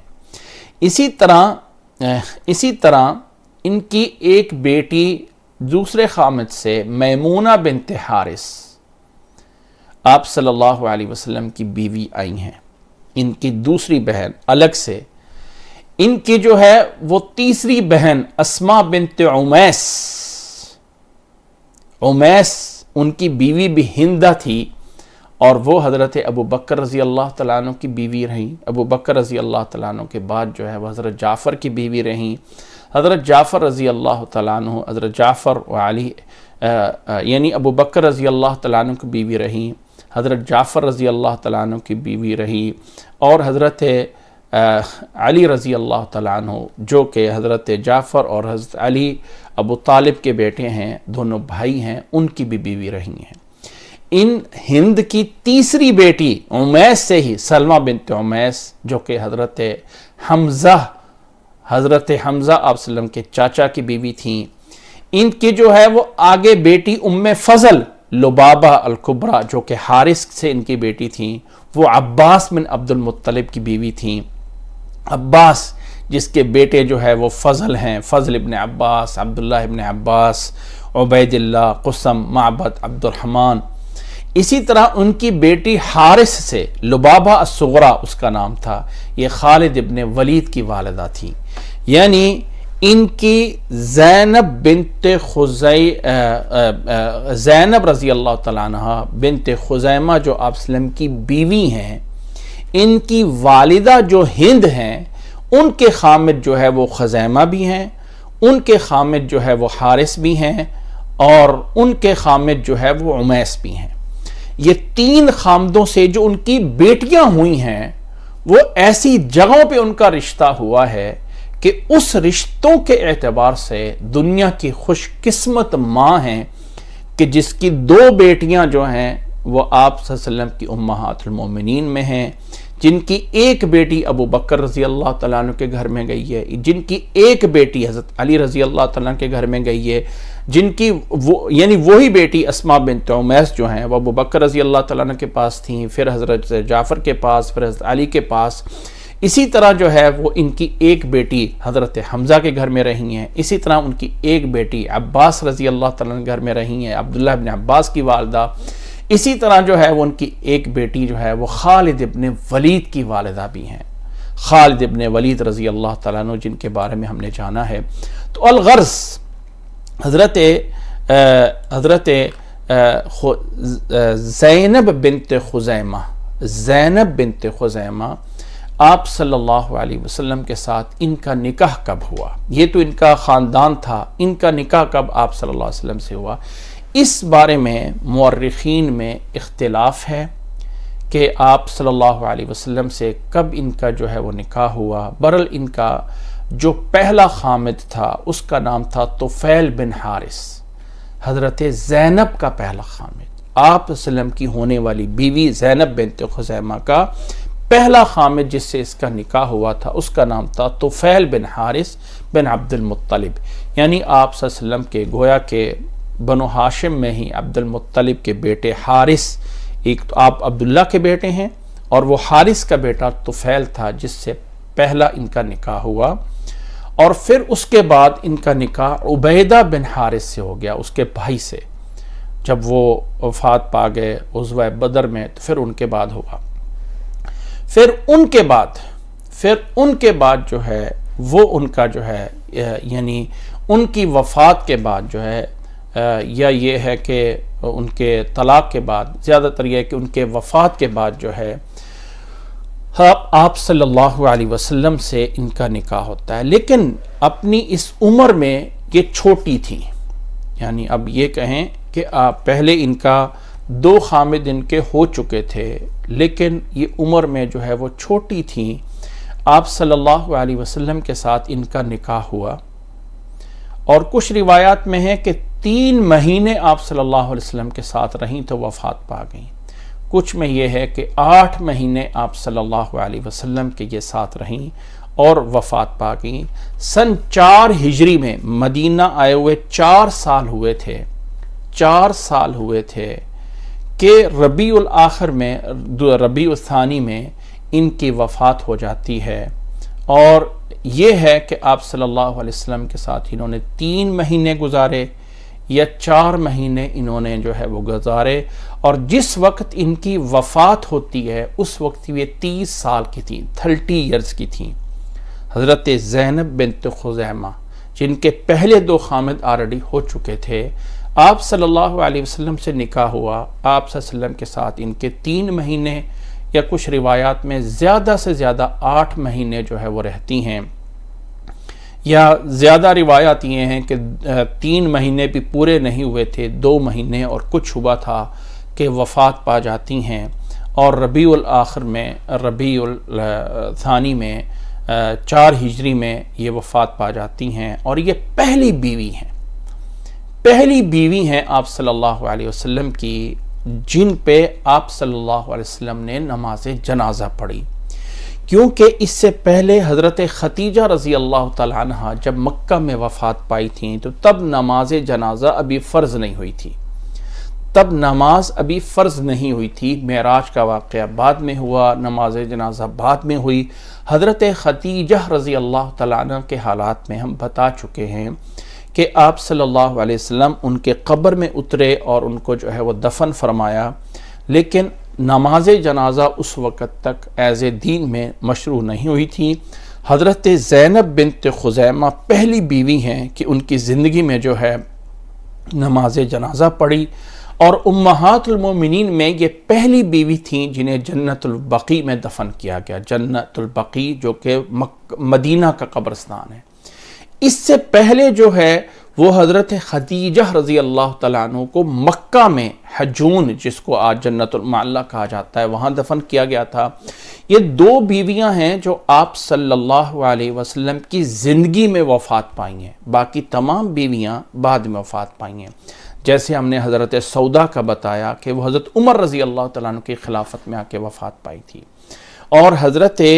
زینب بنت خزیمہ آپ صلی اللہ علیہ وسلم کی زندگی میں ان کا رہنے کا ٹائم میکسیمم جو روایات آئی ہیں وہ جو ہیں وہ 8 مہینے کی ہیں، لیکن زیادہ تر مشہور یہ ہے کہ وہ 3 مہینے کے قریب آپ صلی اللہ علیہ وسلم کے ساتھ رہیں اور ان کی وفات ہو گئی. حضرت زینب بنت خزیمہ، اس لیے ان سے کوئی زیادہ روایات نہیں ہیں، اس لیے ان سے جو ہے وہ کوئی زیادہ حالات زندگی کے نہیں موجود ہیں، اور آپ صلی اللہ علیہ وسلم نے ان کا نماز جنازہ پڑھا. ان سے آپ صلی اللہ علیہ وسلم کو کوئی اولاد نہیں تھی. جیسے کہ حضرت سودا رضی اللہ تعالیٰ عنہ سے بھی آپ صلی اللہ علیہ وسلم کی کوئی اولاد نہیں تھی. تو حضرت زینب بنت خزیمہ، حضرت زینب بنت خزیمہ سے بھی آپ صلی اللہ علیہ وسلم کی کوئی اولاد نہیں تھی. جیسے یہ اس نقشے میں میں نے آپ لوگوں کو یہ دکھا دیا ہے، اس نقشے میں کہ آپ صلی اللہ علیہ وسلم کی یہ جو زینب بنت خزیمہ ہے، اگر اس کو میں چھوٹا کروں تو شاید نہ نظر آئے، لیکن تھوڑا سا واضح کرنے کے لیے کہ یہ آپ صلی اللہ علیہ وسلم ہیں اور یہ زینب ہے. زینب بنت، یہ جو لڑی جاتی ہے، یہ جو اوپر ساری لڑی جا رہی ہے، یہ زینب بنت خزیمہ کی یہ ساری لڑی جو ہے یوں جا کے اسی عرب سے تعلق رکھتی ہے، عرب سے، لیکن قبیلہ قریش سے نہیں ہے. قبیلہ قریش سے نہیں ہے، قریش سے باہر سے آ کے وہاں سے حضرت خزیمہ کی یعنی حضرت زینب بنت خزیمہ کی آپ صلی اللہ علیہ وسلم سے نکاح ہوتا ہے. یہ ہیں آپ صلی اللہ علیہ وسلم کی بیوی، جن کا نام حضرت زینب بنت خزیمہ رضی اللہ تعالی عنہ تھا. آپ صلی اللہ علیہ وسلم کے ساتھ تھوڑا عرصہ رہنے کا موقع ملا، لیکن قیامت والے دن آپ صلی اللہ علیہ وسلم کی زوجات میں، امہات المومنین میں ان کا جو ہے وہ شمار ہوگا. وفات کے وقت ان کی عمر 30 سال تھی، یعنی گویا کہ جوانی کی عمر میں وفات پا گئی. ان کے خامد جو ہیں یاد رکھ لیں غزوہ بدر میں شہید ہوئے تھے، غزوہ بدر میں شہید ہو گئے تھے ان کے جو دوسرے خامد تھے. اس لیے آپ صلی اللہ علیہ وسلم نے ان کے ساتھ جو ہے وہ نکاح کیا تھا کہ ان کے خامد جن کا نام اس وقت عبیدہ تھا غزوہ بدر میں شہید ہو گئے تھے، اور آپ صلی اللہ علیہ وسلم نے ان کے نکاح کا پیغام بھیجا تھا. پھر رمضان تیسری ہجری میں ان سے نکاح ہوا، اور پھر آپ صلی اللہ علیہ وسلم کے ساتھ 3 مہینے کے قریب رہیں، یا اس سے 8 مہینے کے قریب رہیں. جیسے کہ 8 مہینے پورا کریں تو تب جا کے وہ ٹائم آتا ہے، اگر رمضان سے جو ہے ان کا ٹائم شمار کریں، یا کچھ روایات کے مطابق، کیونکہ حالات زیادہ ان کے بارے میں مشہور نہیں ہیں، تو 3 مہینے یا 8 مہینے آپ صلی اللہ علیہ وسلم کے ساتھ رہنے کے بعد وفات پا گئیں، اور جنت البقیع میں انہیں جو ہے وہ دفن کیا گیا، اور آپ صلی اللہ علیہ وسلم نے خود ہی ان کا نماز جنازہ جو ہے وہ پڑھایا تھا. یہ تھیں آپ صلی اللہ علیہ وسلم کے ساتھ رکھنے والی تیسری خاتون امہات المومنین کا. جیسے میں نے بتایا ہے کہ جو ہم اس بارے میں تفصیل جو ہے وہ جان رہے ہیں، آپ صلی اللہ علیہ وسلم کی بیویوں کی، آپ صلی اللہ علیہ وسلم کی زوجات کی جو ہم تفصیل جان رہے ہیں، اس میں آپ صلی اللہ علیہ وسلم کی یہ امہات المومنین جیسے میں نے بتایا ہے، دوبارہ سے میں اس کو دکھا دیتا ہوں کہ آپ صلی اللہ علیہ وسلم کی بیویاں حضرت خدیجہ رضی اللہ تعالیٰ عنہ کے بارے میں ہم جان چکے ہیں. حضرت سودا بنت زمعہ کے بارے میں جو ہے وہ ہم جان چکے ہیں. حضرت سودا بنت زمعہ میں دوبارہ ان کو جو ہائی لائٹ کر دیتا ہوں. اسی طرح خزیمہ بنت زمعہ جو سن 3 ہجری میں یا سن 4 ہجری میں آپ صلی اللہ علیہ وسلم کے ساتھ رہی، ان کے حالات درمیان میں حضرت عائشہ اور حضرت حفصہ کو اس لیے چھوڑ دیا ہے کہ ان کے حالات میں کچھ تفصیلی واقعات ہیں جو ہم اس کے ایک الگ کلاس میں بیان کریں گے.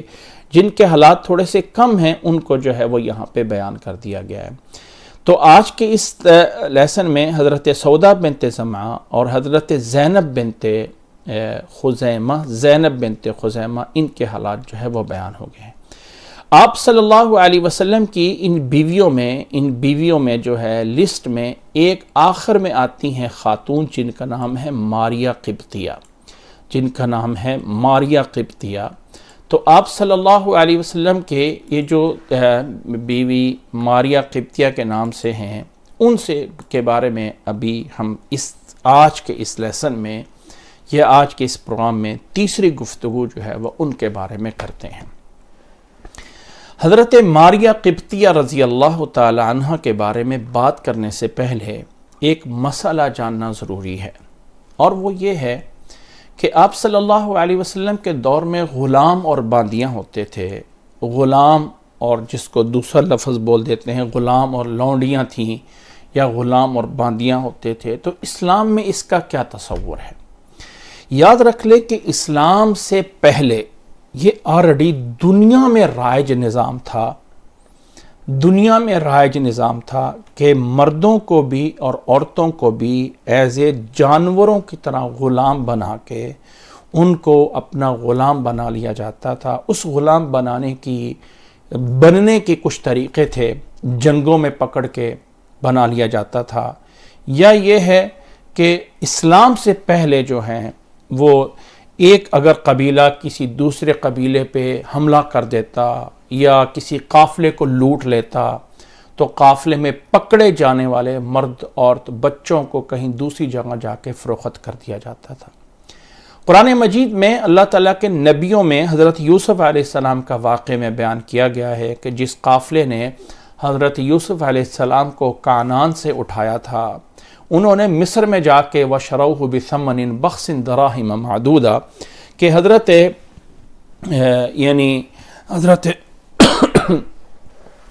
یوسف علیہ السلام کو انہوں نے چند سکوں کے بدلے میں مصر میں جا کے فروخت کر دیا تھا۔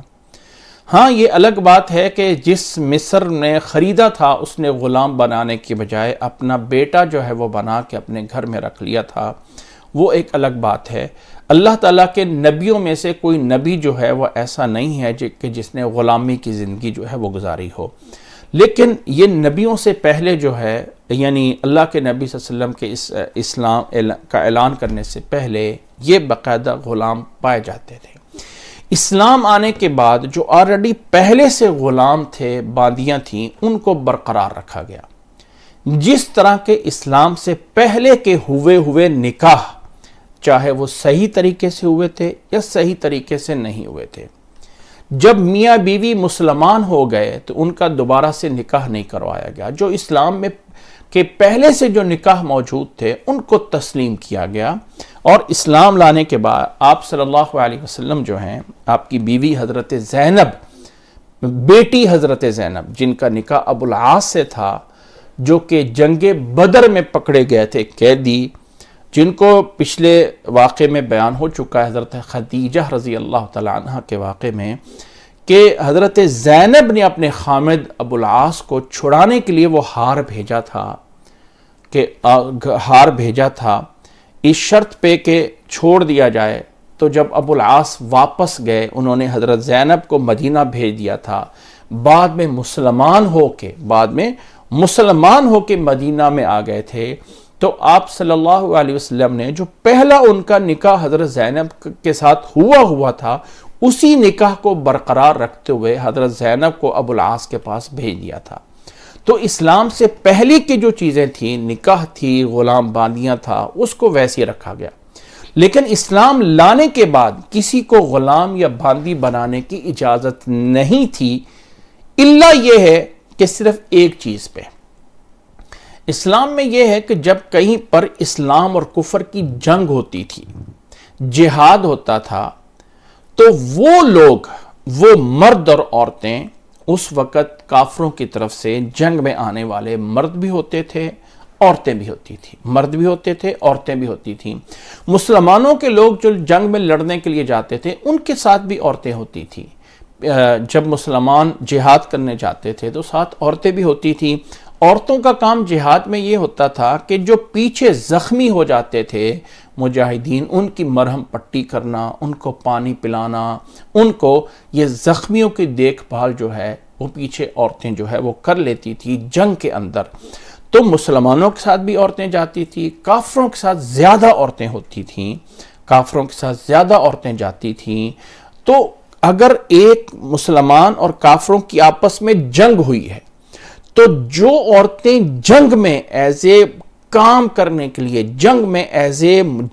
یعنی لڑنے والوں کے ساتھ جو ہے وہ آئی ہیں، اور مسلمانوں کو اللہ تعالیٰ اگر فتح عطا فرما دیتا ہے تو ان کے گھوڑے، ان کی ہتھیار، ان کے قیدی جو کہ جنگی قیدی ہوتے تھے، اب مسلمانوں کے پاس جیل تو ہوتی نہیں تھی کہ جیل آؤ اور ان کو جیل میں ڈال دو، تو اسلام نے اس کے لیے ایک طریقہ وضع کیا کہ وہ جنگ میں پکڑے جانے والے مرد اور عورت مسلمانوں کے ہاں آ کے غلام اور بادیاں بنیں گی، اور پھر ان غلاموں کو آزاد کرنے پہ بڑا اجر و ثواب رکھا گیا۔ جو کسی غلام کو آزاد کرتا ہے اس کو یہ ثواب ملے گا، اس کو یہ ثواب ملے گا۔ اور پھر آپ صلی اللہ علیہ وسلم کی زندگی میں سب سے آخری وصیت جو وفات سے پہلے آپ صلی اللہ علیہ وسلم نے کی تھی، اس میں بھی الفاظ تھے الصلاۃ الصلاۃ وما ملکت ایمانکم، لوگوں نماز کا خیال رکھنا، نماز کا خیال رکھنا اور اپنے غلاموں کا خیال رکھنا۔ تو دین اسلام میں غلام اور باندیاں ان کو بنایا جاتا تھا جو کافروں کی طرف سے جنگ میں پکڑے گئے لوگ مسلمانوں کے ہاتھ میں لگ جاتے تھے۔ اگر مسلمانوں نے کسی بستی پہ حملہ کیا ہے اور اس بستی کے لوگ جنگ میں شامل نہیں ہیں تو ان کو نہیں پکڑا جا سکتا، ان کو غلام باندیاں نہیں بنایا جا سکتا۔ صرف ان لوگوں کو غلام باندیاں بنایا جا سکتا تھا جو مسلمانوں کے جنگ میں مقابلے میں آتے ہیں، جو مقابلے میں لڑنے کے لیے آئے ہوں، ان کو جو ہے وہ بنایا جاتا تھا۔ یہ ذہن رکھ لیں، یہ مت سمجھیں کہ اسلام جو ہے وہ آزاد لوگوں کو پکڑ کے بیچنے کی اجازت دیتا تھا، نہیں، وہ غلام اور باندیوں کا نظام ایسا تھا کہ آج تک بھی اگر وہ نظام برقرار رہتا اس انداز سے، آج نہ ہی اس طرح کا جہاد رہا، نہ اس طرح کے حالات رہے، وہ جو ایک تھا۔ پھر اس میں فرق ہے ایک مرد میں اور ایک عورت میں۔ اگر وہ باندی کسی مرد کے حق میں جاتی ہے کہ فلاں کو وہ دے دی گئی ہے، تو وہ اس عورت کے، اس باندی کے ساتھ پہلے نمبر پہ تو یہ نہیں ہے کہ لیتے ہی اس کے ساتھ جو ہے وہ خامد بیوی والے تعلقات کام کر سکتا ہے، ایسا نہیں ہے۔ نکاح کس چیز کا نام ہے؟ نکاح اصل میں ہوتا یہ ہے کہ ایک بندہ کہتا ہے میں نے اپنی بیٹی تجھے دے دی اتنے حق مار کے بدلے، وہ کہتا ہے میں نے اپنی لے لی گواہوں کے پاس، بس اسی چیز کا نام نکاح ہے، اور تو کوئی چیز ہے ہی نہیں ہے۔ غلام اور باندیوں میں کیا ہوتا تھا؟ یہ باندی تمہاری ہو گئی، اس نے کہا ٹھیک ہے میں نے لے لی، یا یہ باندی بیچ دی ہے تجھے اتنے میں اور یہ اتنے پیسے لے لیے۔ تو بھائی بظاہر اگر دیکھیں تو بہت بڑا فرق نہیں ہے کہ نکاح کیسے ہوتا ہے اور یہ باندیاں بغیر نکاح کے کیا ہے۔ بھائی نکاح بھی تو دو بول کا نام ہی ہے نا، کوئی الگ سے چیز تو نہیں ہے کہ کوئی لبادہ اڑا جاتا تھا، کوئی خاص کوئی چیز انجیکشن کیا جاتا تھا، ایسا کچھ نہیں ہے، صرف اس گفتگو کا نام جو ہے وہ ہو جاتا تھا۔ تو وہ باندیاں جب کسی کو دی جاتی ہیں تو اس کی ہو گئی۔ اب وہ آدمی اس بیوی، اس عورت کو لینے کے بعد پہلے نمبر پہ تو 1 مہینہ اس کے ساتھ کچھ نہیں کر سکتا جب تک کہ اس کو ایک دفعہ مینسز نہ ہو جائے۔ اس کے بعد جو ہے وہ اس کے ساتھ خامد بیوی والے تعلقات رکھ سکتا ہے، ہاں باندی ہونے کی مناسبت سے، کیونکہ کافروں کے ساتھ جنگ میں آئی تھی لڑنے کے لیے، اس کے وہ پورے حق نہیں ہیں جو ایک آزاد بیوی کے حقوق ہیں۔ لیکن اگر وہ خامد اس کو آزاد کر کے بیوی بنا لیتا ہے تو بہت اجر و ثواب ہے۔ آپ صلی اللہ علیہ وسلم نے صفیہ بنت حیی کو جو کہ جنگ میں آ کے قبضے میں آئی تھی اس کو آزاد کر کے بیوی بنا لیا تھا۔ تو آپ صلی اللہ علیہ وسلم کے دور میں وہ ایک نظام موجود تھا۔ اب وہ عورت جو اس بندے کے پاس چلی جاتی ہے، جب تک کہ وہ پریگننٹ نہیں ہوتی ہے، جب تک کہ حاملہ نہیں ہوتی ہے، وہ بندہ اس کو کسی آگے دے سکتا ہے، اور جب آگے کسی کو دے دیا تو اب وہ اس بندے کے اپنے تعلقات اس سے ختم ہو جاتے ہیں۔ یہ نہیں ہے کہ دوسرے کو دینے کے بعد یہ بھی پیچھے سے حق رکھتا ہے، نہیں۔ لیکن اگر وہ عورت حاملہ ہو گئی تو اب نہ ہی وہ آگے کسی کو دے سکتا ہے، ہاں ایک ہی کام ہے کہ اس کو آزاد کر سکتا ہے،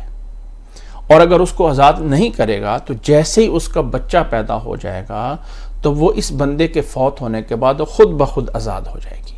یہ نہیں ہے کہ اب وہ باندھی ہی رہے گی. اس لیے ہمیں اسلام پہ یہ جو انگلی اٹھائی جاتی ہے کہ اسلام جو ہے وہ غلام اور باندھی بنانے کا، لونڈیاں بنانے کا حکم دیتا ہے، ایسا نہیں ہے. اسلام میں صرف وہ لوگ بنائے جاتے تھے. تو آج کل دنیا کے نظام میں جو جنگی قیدی ہوتے ہیں، اگر ایک ملک کی دوسرے ملک کے ساتھ لڑائی ہوتی ہے اور فوج میں پکڑے جانے والے وہ فوجی مرد اور عورت جو ہوتے ہیں، ان کے ساتھ کتنا بدترین سلوک کیا جاتا ہے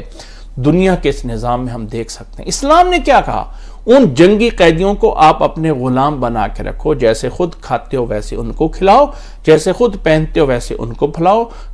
ہاں، ان کو آزاد کر دو گے تو تمہیں اور ثواب ملے گا. تمہیں اگر ایک غلام کو آزاد کر دو گے تمہیں جہنم سے آزاد کر دیا جائے گا. اتنے بڑے جو ہے اجر و ثواب دیے گئے. پہلے نمبر پہ تو یہ سمجھ لینا چاہیے کہ باندیاں ہوتی کیا ہوتی. اسی طرح اسلام سے پہلے جو باندیاں میں نے کہا ہے جو پہلے سے ہوتی تھی ان کو اسلام میں ویسے ہی رکھا گیا،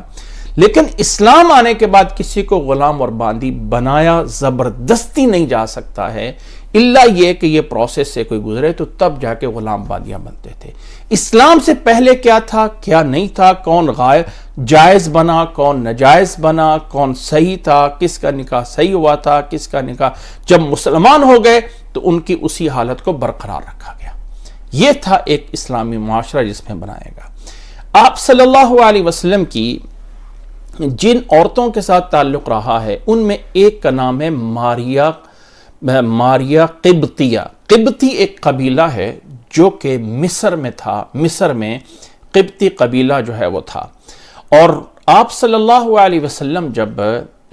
مدینہ میں آ کے ریاست مدینہ کی بنیاد رکھتے ہیں تو دنیا کی دو سپر پاور طاقتیں تھیں. ایک دنیا کی سپر پاور طاقت روم تھی اور ایک دنیا کی سپر پاور طاقت جو ہے وہ فارس تھی. فارس جس کا جو ہے وہ یعنی آج ایران سمجھ لیں، ایران، عراق اور اوپر جو ہے وہ فلسطین، اوپر جو ہے وہ ترکی تک جو ہے وہ ان کا تھا، لیکن ترکی یہ نہیں ان کے شامل نہیں تھا. اس سے نیچے فارس تھا. دوسری سائڈ پہ روم تھا جس کی جو ہے وہ دارالخلافہ جو ہے وہ قسطنطنیہ تھا. اور اس قسطنطنیہ میں یہ جو روم تھے اس کی حکومت کو بزنطینیہ کہا جاتا تھا، یا اس بزنطینیہ حکومت کے انڈر میں مصر آتا تھا. اور مصر میں جو قبیلہ تھا اس کا نام جو ہے وہ قبیلہ قبطی قبیلے کے نام سے جانا جاتا تھا. قبطی قبیلے. آپ صلی اللہ علیہ وسلم نے جب سن 7 ہجری میں مکہ والوں کے ساتھ صلح کی تھی، حدیبیہ کے موقع پہ صلح ہوئی تھی. 10 سال تک صلح ہوئی تھی کہ مکہ اور مدینہ والے آپس میں کوئی جنگ نہیں کریں گے. وہ الگ بات ہے کہ 2 سال بعد مکہ والوں نے اس معاہدے کو توڑا تھا، جس نتیجے میں 2 سال کے بعد جو ہے وہ مکہ فتح ہوا تھا. لیکن اس معاہدے کو توڑنے والے مکہ والے تھے. لیکن وہ جو معاہدہ سن 6 ہجری میں یا 7 ہجری کے درمیان ہوا تھا حدیبیہ کے موقع پہ تھے، اس صلح سے فائدہ اٹھا کے آپ صلی اللہ علیہ وسلم نے دنیا کے بادشاہوں کو خطوط لکھے، جس میں آپ صلی اللہ علیہ وسلم نے فارس کے بادشاہ کو بھی خط لکھا، جس میں آپ صلی اللہ علیہ وسلم نے روم کے بادشاہ کو بھی خط لکھا، جس میں آپ صلی اللہ علیہ وسلم نے حبشہ کے بادشاہ کو بھی خط لکھا. حبشہ کا بادشاہ نجاشی تھا، وہ مسلمان ہو گیا تھا. اور جو یہ فارس کا بادشاہ جو کسرا تھا اس نے آپ صلی اللہ علیہ وسلم کے خط کو پھاڑ دیا تھا. خط کو جو ہے وہ کسرا نے پھاڑ دیا تھا. لیکن جو روم کا بادشاہ تھا اس نے آپ صلی اللہ علیہ وسلم کے خط کو پڑھ کر اس کی قدر کی تھی، اہتمام کیا تھا. وہ الگ بات ہے کہ وہ مسلمان نہیں ہوا تھا. آپ صلی اللہ علیہ وسلم کی سن 7 ہجری میں جب حدیبیہ میں صلح ہوئی، آپ صلی اللہ علیہ وسلم نے جو خطوط لکھے ان میں سے ایک خط آپ نے ہرقل روم کے بادشاہ کے نام لکھا، ہرقل کے نام پہ لکھا، جس کا صحیح البخاری میں بھی باقاعدہ تذکرہ اور عبارت موجود ہے کہ آپ صلی اللہ علیہ وسلم نے وہ کیسے لکھا. وہ آپ صلی اللہ علیہ وسلم نے خط جو ہرقل روم کے نام لکھا تھا وہ آپ صلی اللہ علیہ وسلم نے مصر کے بادشاہ کو بھیجا، اور مصر کے تھرو سے آپ صلی اللہ علیہ وسلم نے جو مصر کے اسکندریہ کا مقوسس تھا، اس کا جو تھا مصر میں بزنطینیہ، اس کو خط لکھا۔ خط لے جانے والے صحابی کا نام تھا حاطب ابن ابی بلتہ۔ حاطب بن ابی بلتہ بدری صحابی ہیں اور بڑی اچھی فصیح گفتگو کرنے والے ہوتے، بڑے خوش الہان بات کر سکتے تھے۔ جب یہ مصر کے بادشاہ مقوقس کے پاس داخل ہوئے تو اپنی بات کی، انہوں نے آپ صلی اللہ علیہ وسلم کا خط پیش کیا،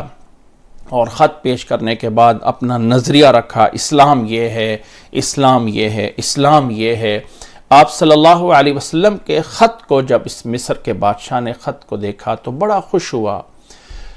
اور اس خط کو جو ہے وہ آگے ہرقل تک پہنچایا، اور اس خط کا باقاعدہ آپ صلی اللہ علیہ وسلم کے خط کا جواب لکھا تھا۔ اس نے آپ صلی اللہ علیہ وسلم کے خط کا جو ہے وہ جواب لکھا، اور اس میں یہ لکھا کہ آپ صلی اللہ علیہ وسلم کے جواب میں کہ الی محمد ابن عبداللہ، اگر اس کا عربی میں ٹرانسلیٹ کیا جائے کہ فقد قرأت کتابک، میں آپ کے اس خط کو پڑھ چکا ہوں، اور میں سمجھتا ہوں کہ یہ نبی، مجھے پتا تھا کہ آخری نبی آنے والا ہے، لیکن میں سمجھتا تھا کہ شاید وہ شام میں آ کے نکلے گا، شام میں آ کے نکلے گا، لیکن وہ شاید آپ کو اللہ تعالیٰ نے رسول بنا کے بھیجا ہے، تو میں آپ کی عزت اور احترام کرتا ہوں۔ اور آپ صلی اللہ علیہ وسلم کے اس خط کا جواب دیا، اور ساتھ فرمایا کہ میں کچھ اپنی طرف سے آپ کے لیے تحفے تحائف بھیج رہا ہوں، کچھ گفٹ بھیج رہا ہوں، آپ ان کو قبول کیجئے گا، والسلام۔ یہ خط واپس جو ہے حاطب ابن ابی بلتہ کو دیا گیا، اور حاطب ابن ابی بلتہ کو یہ خط دیا گیا، اور خط کے ساتھ 2 باندیاں دی گئی، 2 لونڈیاں جو اس وقت مصر کے بادشاہ کے پاس تھیں، جن میں سے ایک کا نام ماریہ بنت شمعون القطبیہ تھا، اور ایک اس کی بہن تھی جس کا نام سرین بنت شمعون تھا، اور ساتھ جو ہے 1000 مثقال سونا دیا گیا۔ مثقال ایک وزن ہوتا تھا، 1000 مثقال سونا جو ہے وہ دیا، اور 20 کپڑے جو ہے جو پہناوے ہیں وہ دیے، اور ایک اس دور میں سواری کے لیے ایک بہترین سواری کھچر استعمال کیا جاتا تھا، وہ آپ صلی اللہ علیہ وسلم کے لیے اس نے یہ گفٹ تیار کیے۔ یہ روم کی طرف سے آپ صلی اللہ علیہ وسلم کے اس خط کو ایکسپٹ کیا گیا، اس دعوت نامے کو۔ ہاں، یہ الگ بات ہے کہ وہ مسلمان نہیں ہوئے تھے، لیکن آپ صلی اللہ علیہ وسلم کے لیے یہ بھیجا۔ یاد رکھ لیں کہ نکاح جو ہے وہ اسلام میں سورۃ بقرہ کے آیات کے آنے کے بعد مرد اور عورت کا مسلمان سے نکاح ہو سکتا ہے۔ مسلمان عورت کا مسلمان کے ساتھ ہی نکاح ہونا ہے، مسلمان عورت کا کسی غیر مسلم سے نکاح نہیں ہو سکتا۔ لیکن مرد اگر ہے تو اس کو اہل کتاب کی عورت سے نکاح کرنے کی اجازت سورۃ مائدہ تک جو ہے وہ دی گئی، اللہ کے نبی صلی اللہ علیہ وسلم کے آخری دور تک۔ آج بھی وہ اجازت موجود ہے نہیں ہے، وہ ایک الگ ایشو ہے، لیکن عورت صرف مسلمان سے نکاح کر سکتی تھی۔ لیکن جہاں تک باندی ہونا، غلام ہونا، وہ مسلمان ہو یا غیر مسلم ہو، دونوں کا رکھنا جو ہے وہ اس دور میں جو ہے وہ جائز تھا۔ کوئی باندی جو ہے اس کا فوری مسلمان ہونا یہ ضروری نہیں سمجھا جاتا تھا۔ الغرض حاطب ابن ابی بلتہ جو مصر میں آپ صلی اللہ علیہ وسلم کا پیغام لے کے گئے تھے روم کے لیے، وہاں سے واپسی پہ روم کی طرف سے یہ 2 باندیاں جو ہے وہ گفٹ میں دی گئیں، اور حاطب ابن ابی بلتہ ان تمام چیزوں کو لے کے بحفاظت مدینہ پہنچے تھے۔ جب مدینہ پہنچے تو آپ صلی اللہ علیہ وسلم کے لیے یہ روم کی طرف سے ایک گفٹ تھا، ایک ہدیہ تھا۔ آپ صلی اللہ علیہ وسلم ہدیہ قبول فرما لیتے تھے۔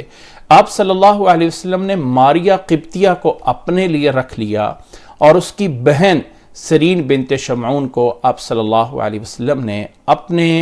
یعنی مدینہ کے ایک انصاری، آپ صلی اللہ علیہ وسلم کی تعریف میں اشعار کہنے والے حضرت حسان ابن ثابت الانصاری رضی اللہ تعالیٰ عنہ کو ہبہ کر دیا تھا کہ سرین بنت شمعون جو ہے، جو کہ ماریہ قبطیہ کی بہن تھی، وہ آپ صلی اللہ علیہ وسلم نے حسان بن ثابت کو جو ہے وہ دے دی، اور ماریہ قبطیہ جو ہے وہ آپ صلی اللہ علیہ وسلم نے اپنے لیے رکھ لی تھی۔ ماریہ قبطیہ بظاہر باندھی تھی آپ صلی اللہ علیہ وسلم کے لیے، اور ماریہ قبطیہ مصر سے، روم سے ایک مطلب ایسی جسامت والی تھی جو باقی ازواج مطہرات سے کہیں زیادہ خوبصورتی میں اور اپنے جسامت میں زیادہ رکھتی تھیں۔ حضرت عائشہ رضی اللہ تعالیٰ عنہ فرماتی ہیں کہ میں جتنا غیرت میں یا جتنا جو ہے وہ حضرت ماریہ سے تھی اتنا کسی اور سے نہیں ہوتی تھی، کیونکہ وہ اپنی خوبصورتی میں، اپنی جسامت میں آپ صلی اللہ علیہ وسلم کو بہت زیادہ پسند تھی۔ آپ صلی اللہ علیہ وسلم نے اس کو لینے کے بعد سب سے پہلے آپ صلی اللہ علیہ وسلم نے اپنی ان بیویوں کے گھروں میں نہیں رکھا، بلکہ مدینہ میں ہی آپ صلی اللہ علیہ وسلم نے ایک حارث ابن نعمان کا گھر تھا، وہاں پہ اس کو رکھ لیا، اور وہ جو ہے حضرت عائشہ فرماتی ہیں کہ ہمارے گھر کے قریب تھا۔ آپ صلی اللہ علیہ وسلم دن اور رات میں وہاں پہ چلے جایا کرتے تھے، آ جاتے تھے۔ بعد میں آپ صلی اللہ علیہ وسلم نے ماریہ قبطیہ کو عوالی، جو کہ مدینہ سے باہر ایک جگہ ہے، وہاں پہ گھر دے دیا تھا، اور حضرت ماریہ قبطیہ باندھی جو ہے وہاں پہ رہتی تھی، اور باقی بیویاں جو ہیں وہ آپ صلی اللہ علیہ وسلم کے ساتھ مسجد نبوی کے پاس گھر میں تھیں۔ یہ واقعہ ہے تب کا جب آپ صلی اللہ علیہ وسلم صلح حدیبیہ کر چکے ہوئے ہیں، اور ابھی مکہ جو ہے وہ فتح ہونے والا ہے، مکہ فتح ہونے والا ہے، یعنی اس سن 7 ہجری کے اندر ہی، سن 7 ہی، کیونکہ 8 ہجری میں مکہ فتح ہوتا ہے، 10 ہجری میں آپ صلی اللہ علیہ وسلم، 11ویں ہجری کے شروع میں آپ صلی اللہ علیہ وسلم اللہ تعالیٰ کو پیارے ہو جاتے ہیں۔ ماریہ قبطیہ کے پاس آپ صلی اللہ علیہ وسلم آتے جاتے رہتے ہیں، اور یعنی آپ صلی اللہ علیہ وسلم مدینہ میں ہوتے تھے۔ ماریہ قبطیہ جو ہے، اس دوران ایک خبر آتی ہے، یا آپ صلی اللہ علیہ وسلم کو پتہ چلتا ہے کہ ماریہ قبطیہ جو ہے وہ آپ صلی اللہ علیہ وسلم کی طرف سے ایک بچے کی ماں بننے والی ہے، کیونکہ کسی اور عورت سے آپ کا کوئی اولاد نہیں تھی سوائے حضرت خدیجہ رضی اللہ تعالیٰ عنہ سے۔ یہ خبر جو ہے وہ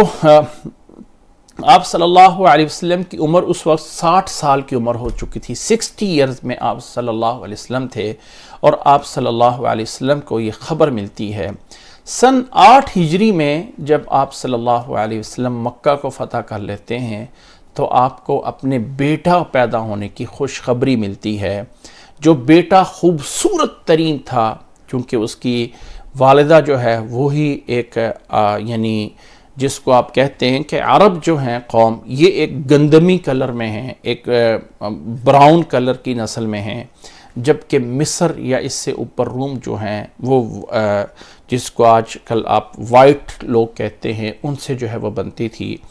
تو وہ بچہ آپ بہت خوبصورت پیدا ہوتا ہے، اور آپ صلی اللہ علیہ وسلم کی شکل مبارک سے ملتا ہے۔ آپ صلی اللہ علیہ وسلم ان کا نام رکھتے ہیں ابراہیم، میرے اس بیٹے کا نام جو ہے وہ ابراہیم ہے۔ ماریہ قبطیہ سے پیدا ہوتا ہے، آپ صلی اللہ علیہ وسلم اپنے اس بیٹے کا نام جو ہے وہ ابراہیم رکھتے ہیں، اور یہ سن 8 ہجری میں ہو چکا ہے۔ ابراہیم جب پیدا ہوتے ہیں تو ابراہیم آپ صلی اللہ علیہ وسلم اپنے اس بیٹے کے جو ہے وہ اچھی طرح جو ہے وہ یعنی اس کی دیکھ بھال کرتے ہیں، بہت زیادہ آپ صلی اللہ علیہ وسلم جو ہے خیال رکھتے ہیں۔ کچھ روایات میں ہیں کہ جب وہ بچہ 2 سال کا ہو جاتا ہے، یعنی گویا کہ 8 سے 9 آپ وسلم کے اس آخری سال جس میں حج ہوتا ہے، 10 ہجری میں آ کے جب بچہ یہ پیدا ہوتا ہے، تو آپ صلی اللہ علیہ وسلم اتنا بیمار ہو جاتا ہے بچہ کہ آپ نے اپنے ہاتھوں میں اپنے بیٹے ابراہیم کو اٹھایا ہوا ہے، اور بیماری سے اس کی جان نکل رہی ہوتی ہے۔ آپ صلی اللہ علیہ وسلم کے آنکھوں سے آنسو جاری ہو جاتے ہیں اپنے اس بیٹے کو اس طرح کر کے دیکھ کے۔ آپ صلی اللہ علیہ وسلم کے ساتھ عبد الرحمن ابن عوف بھی کھڑے ہوتے ہیں، اور فرمایا کہ اللہ کے نبی صلی اللہ علیہ وسلم کیا آپ بھی رو رہے ہیں؟ آپ صلی اللہ علیہ وسلم نے فرمایا نہیں، انہا رحمتن، یہ آنکھوں سے آنسو آنا ایک رحمت ہے، ہماری آنکھ سے آنسو آتے ہیں، اور ان العین تدمع والقلب يحزن ولا نقول الا ما يرضى ربنا وانا لفراقك یا ابراہیم لمحزنون. فرمایا اے عبد الرحمن یہ آنکھ جو ہے اس سے بہتا ہے، دل جو ہے وہ غم میں ہے، لیکن زبان سے صرف وہی الفاظ ادا کریں گے جو کہ ہمارے رب کو منظور ہے، کوئی شکوہ رب کا نہیں کریں گے. اور فرمایا اے ابراہیم تیری جدائی پہ ہم جو ہے وہ بڑے غم ہیں. اس وقت 18 سال کا وہ تھا، 18 مہینے کا بچہ تھا، اور اس کی وفات جو ہے ربیع الاول کے مہینے میں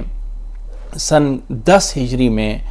ہوتی ہے. اور اس وقت ٹیوزڈے یعنی منگل کا دن تھا، یوم الثلاثاء تھا. اس پہ ماریہ قبطیہ کو بھی بہت زیادہ افسوس ہوتا ہے، اور آپ صلی اللہ علیہ وسلم بھی اپنی اس بیٹے ابراہیم کی وفات پہ بہت زیادہ وفات پاتے ہیں، یعنی غم میں ہوتے ہیں، لیکن اپنی زبان سے کوئی ایسی چیز کا اظہار نہیں کرتے ہیں.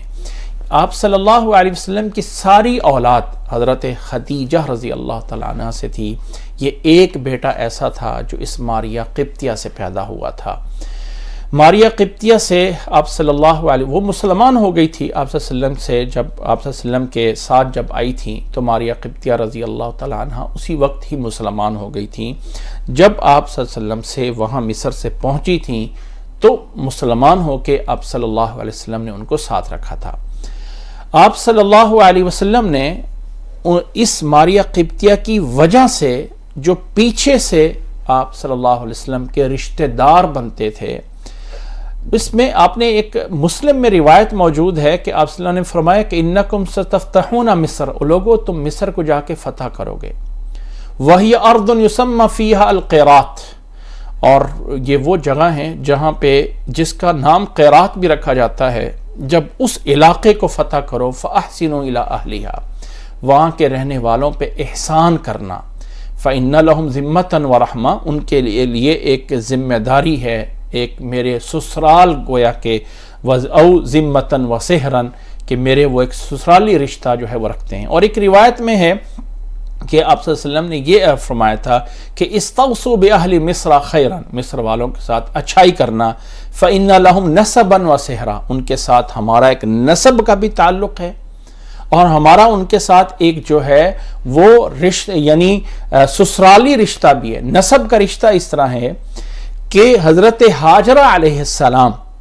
جن کے بیٹے اسماعیل علیہ السلام مکہ میں پیدا ہوئے تھے ابراہیم علیہ السلام سے، یہ ہاجرہ آپ ابراہیم علیہ السلام کو مصر کے بادشاہ نے دی تھی، جس کو بیٹا اسماعیل پیدا ہونے کے بعد آپ صلی اللہ علیہ وسلم مکہ مکرمہ کے پہاڑوں میں چھوڑ کے آئے تھے اللہ کے حکم سے، جہاں سے اسماعیل علیہ السلام زمزم کا کنواں ہوا، اور وہاں سے تو وہ تھی حضرت ہاجرہ علیہ السلام جس سے آپ صلی اللہ علیہ وسلم کا نسب ملتا ہے حضرت اسماعیل علیہ السلام سے جا کے. اور اس مصر سے آپ صلی اللہ علیہ وسلم کا سسرالی رشتہ اس طرح بنتا ہے کہ حضرت ماریہ قبطیہ جو ہے وہ اس مصر قبطی قبیلے سے تھی، اور وہ آپ صلی اللہ علیہ وسلم کے سسرالی جو ہے وہ بنتے ہیں. ماریہ قبطیہ کے بارے میں ایک واقعہ آتا ہے جس واقعے میں قرآن مجید کی کچھ آیات کا بھی تعلق ہے، سورۃ تحریم کے شروع کی آیات کا. لیکن یہ آیات ہم انشاءاللہ تعالی حضرت عائشہ یا حضرت صفیہ رضی اللہ تعالی عنہ کے حالات میں جا کے بیان کریں گے، کیونکہ وہ آیات میں ان کے بارے میں زیادہ مسئلہ ہے کہ انہوں نے آپ صلی اللہ علیہ وسلم کے آیات نازل ہوئی تھیں، یا ایھا النبی لما تحرم ما احل اللہ لک، اے نبی صلی اللہ علیہ وسلم آپ ایسی چیزوں کو کیوں اپنے اوپر حرام کر رہے ہیں جن چیزوں کو اللہ نے آپ کے لیے حلال کیا ہوا ہے. تو وہ جو ہے وہ ایک الگ واقعہ ہے جو کہ حضرت صفیہ اور حضرت عائشہ رضی اللہ تعالیٰ عنہ کے بارے میں ہوا تھا. اس میں بھی ماریہ قبطیہ کا ایک ذکر آتا ہے، لیکن اس کا اس جگہ پہ بیان ہوگا. حضرت ماریہ قبطیہ رضی اللہ تعالیٰ عنہ اس طرح کر کے آپ صلی اللہ علیہ وسلم کی زندگی میں رہتی ہیں.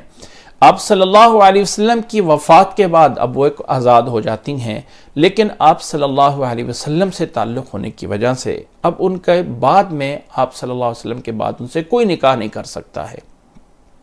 آپ صلی اللہ علیہ وسلم کے بعد ماریہ قبطیہ جو ہے وہ خلافت راشدہ میں جو ہے یعنی رہتی ہیں اور ان کی وفات ہوتی ہے یعنی سنۃ سادس عشر 16 ہجری میں جب عمر رضی اللہ تعالیٰ عنہ کی خلافت ہوتی ہے تب ان کی وفات ہو جاتی ہے. اور حضرت عمر رضی اللہ تعالیٰ عنہ نے جب حضرت ماریہ قبطیہ کی وفات ہوتی ہے تو بہت سے لوگوں کو جمع کرتے ہیں. بہت سے لوگ، بہت زیادہ صحابہ، بہت زیادہ مہاجرین انصار جمع ہو جاتے ہیں اور ماریہ قبطیہ کا جنازہ ہوتا ہے. اور آپ صلی اللہ علیہ وسلم ماریہ قبطیہ کو بھی جنت البقیع میں، جہاں ان کا بیٹا ابراہیم دفن کیا گیا تھا اور وہاں پہ نبی صلی اللہ علیہ وسلم کے گھرانے اہل بیت کے لوگ دفن ہوتے ہیں، وہیں پہ ماریہ قبطیہ کو بھی جو ہے وہ دفن کیا جاتا ہے. ماریہ قبطیہ کی وفات کے ٹائم کیا عمر تھی؟ آپ صلی اللہ علیہ وسلم کے پاس جب ان کو لایا گیا تب ان کی کیا عمر تھی؟ اس کے بارے میں کہیں پر بھی کسی معروف روایات میں کوئی صراحت موجود نہیں ہے. ہاں اتنا ضرور ہے کہ ماریہ قبطیہ آپ صلی اللہ علیہ وسلم کے پاس ایک جوانی کی عمر میں موجود تھیں. بہت خوبصورت ایک عورت جو آپ صلی اللہ علیہ وسلم کے لیے مصر کے حاکم نے اس باندی کو بھیجا تھا تو کوئی بوڑھی حالت میں یا بڑی عمر کی حالت میں نہیں تھی، بلکہ آپ صلی اللہ علیہ وسلم کے ایک جوان اور ایک انتہائی ایک ایسے جسم کی مالک تھیں جو ایک عورت کے لیے ہونا چاہیے. آپ صلی اللہ علیہ وسلم اسی لیے ماریہ قبطیہ سے بہت زیادہ یعنی شفقت کرتے تھے، بہت زیادہ جو ہے وہ محبت کرتے تھے. یہ ہے آپ صلی اللہ علیہ وسلم کی وہ جس کو یعنی آپ صلی اللہ علیہ وسلم کی زندگی میں آپ نے ان کو آزاد کر کے الگ سے نکاح کیا ہو، اس کی تو روایات موجود نہیں ہیں. اس لیے تاریخ میں ماریہ قبطیہ کو آپ صلی اللہ علیہ وسلم کی باندی میں ہی شمار کیا گیا ہے، آپ صلی اللہ علیہ وسلم کی. لیکن چونکہ آپ صلی اللہ علیہ وسلم کے بیٹے کی ماں ہیں، ام الولد جو ہیں،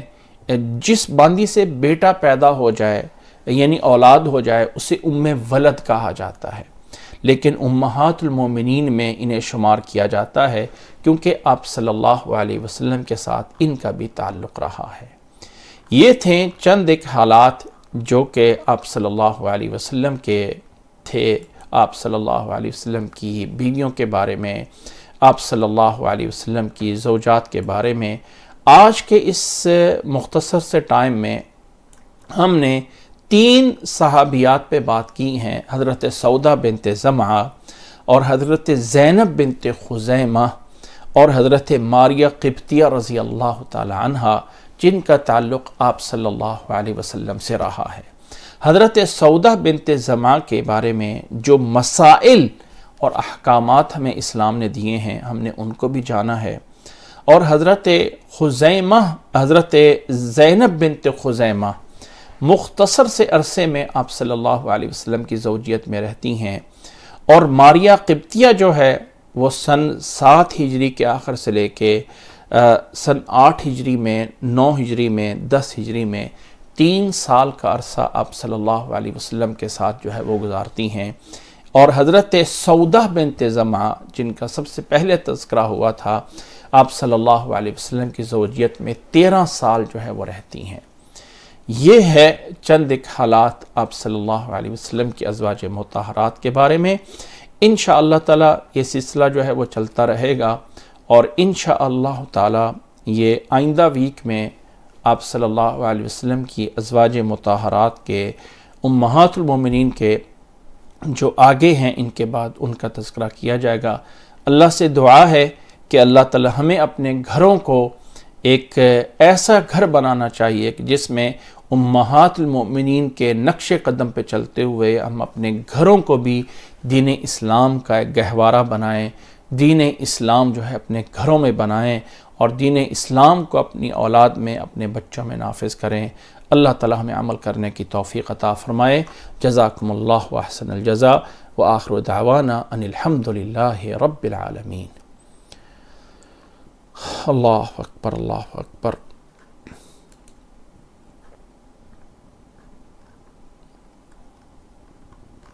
جو لوگ ہمیں سوشل میڈیا پہ خاص طور پہ یوٹیوب پہ سن رہے ہیں، اگر آپ لوگ کوئی اپنا سوال اس میں کرنا چاہیں تو آپ لوگ ٹیکسٹ میں لکھ سکتے ہیں، میں انشاءاللہ تعالیٰ آپ لوگوں کے سوال کا جواب دے سکتا ہوں، لیکن اگر آپ اس کو فوری کر لیں، ٹیکسٹ میں کوئی سوال کر سکتے ہوں تو پھر انشاءاللہ تعالیٰ میں اس کا جواب دے سکتا ہوں۔ اللہ تعالیٰ آپ لوگوں کو جزائے خیر عطا فرمائے۔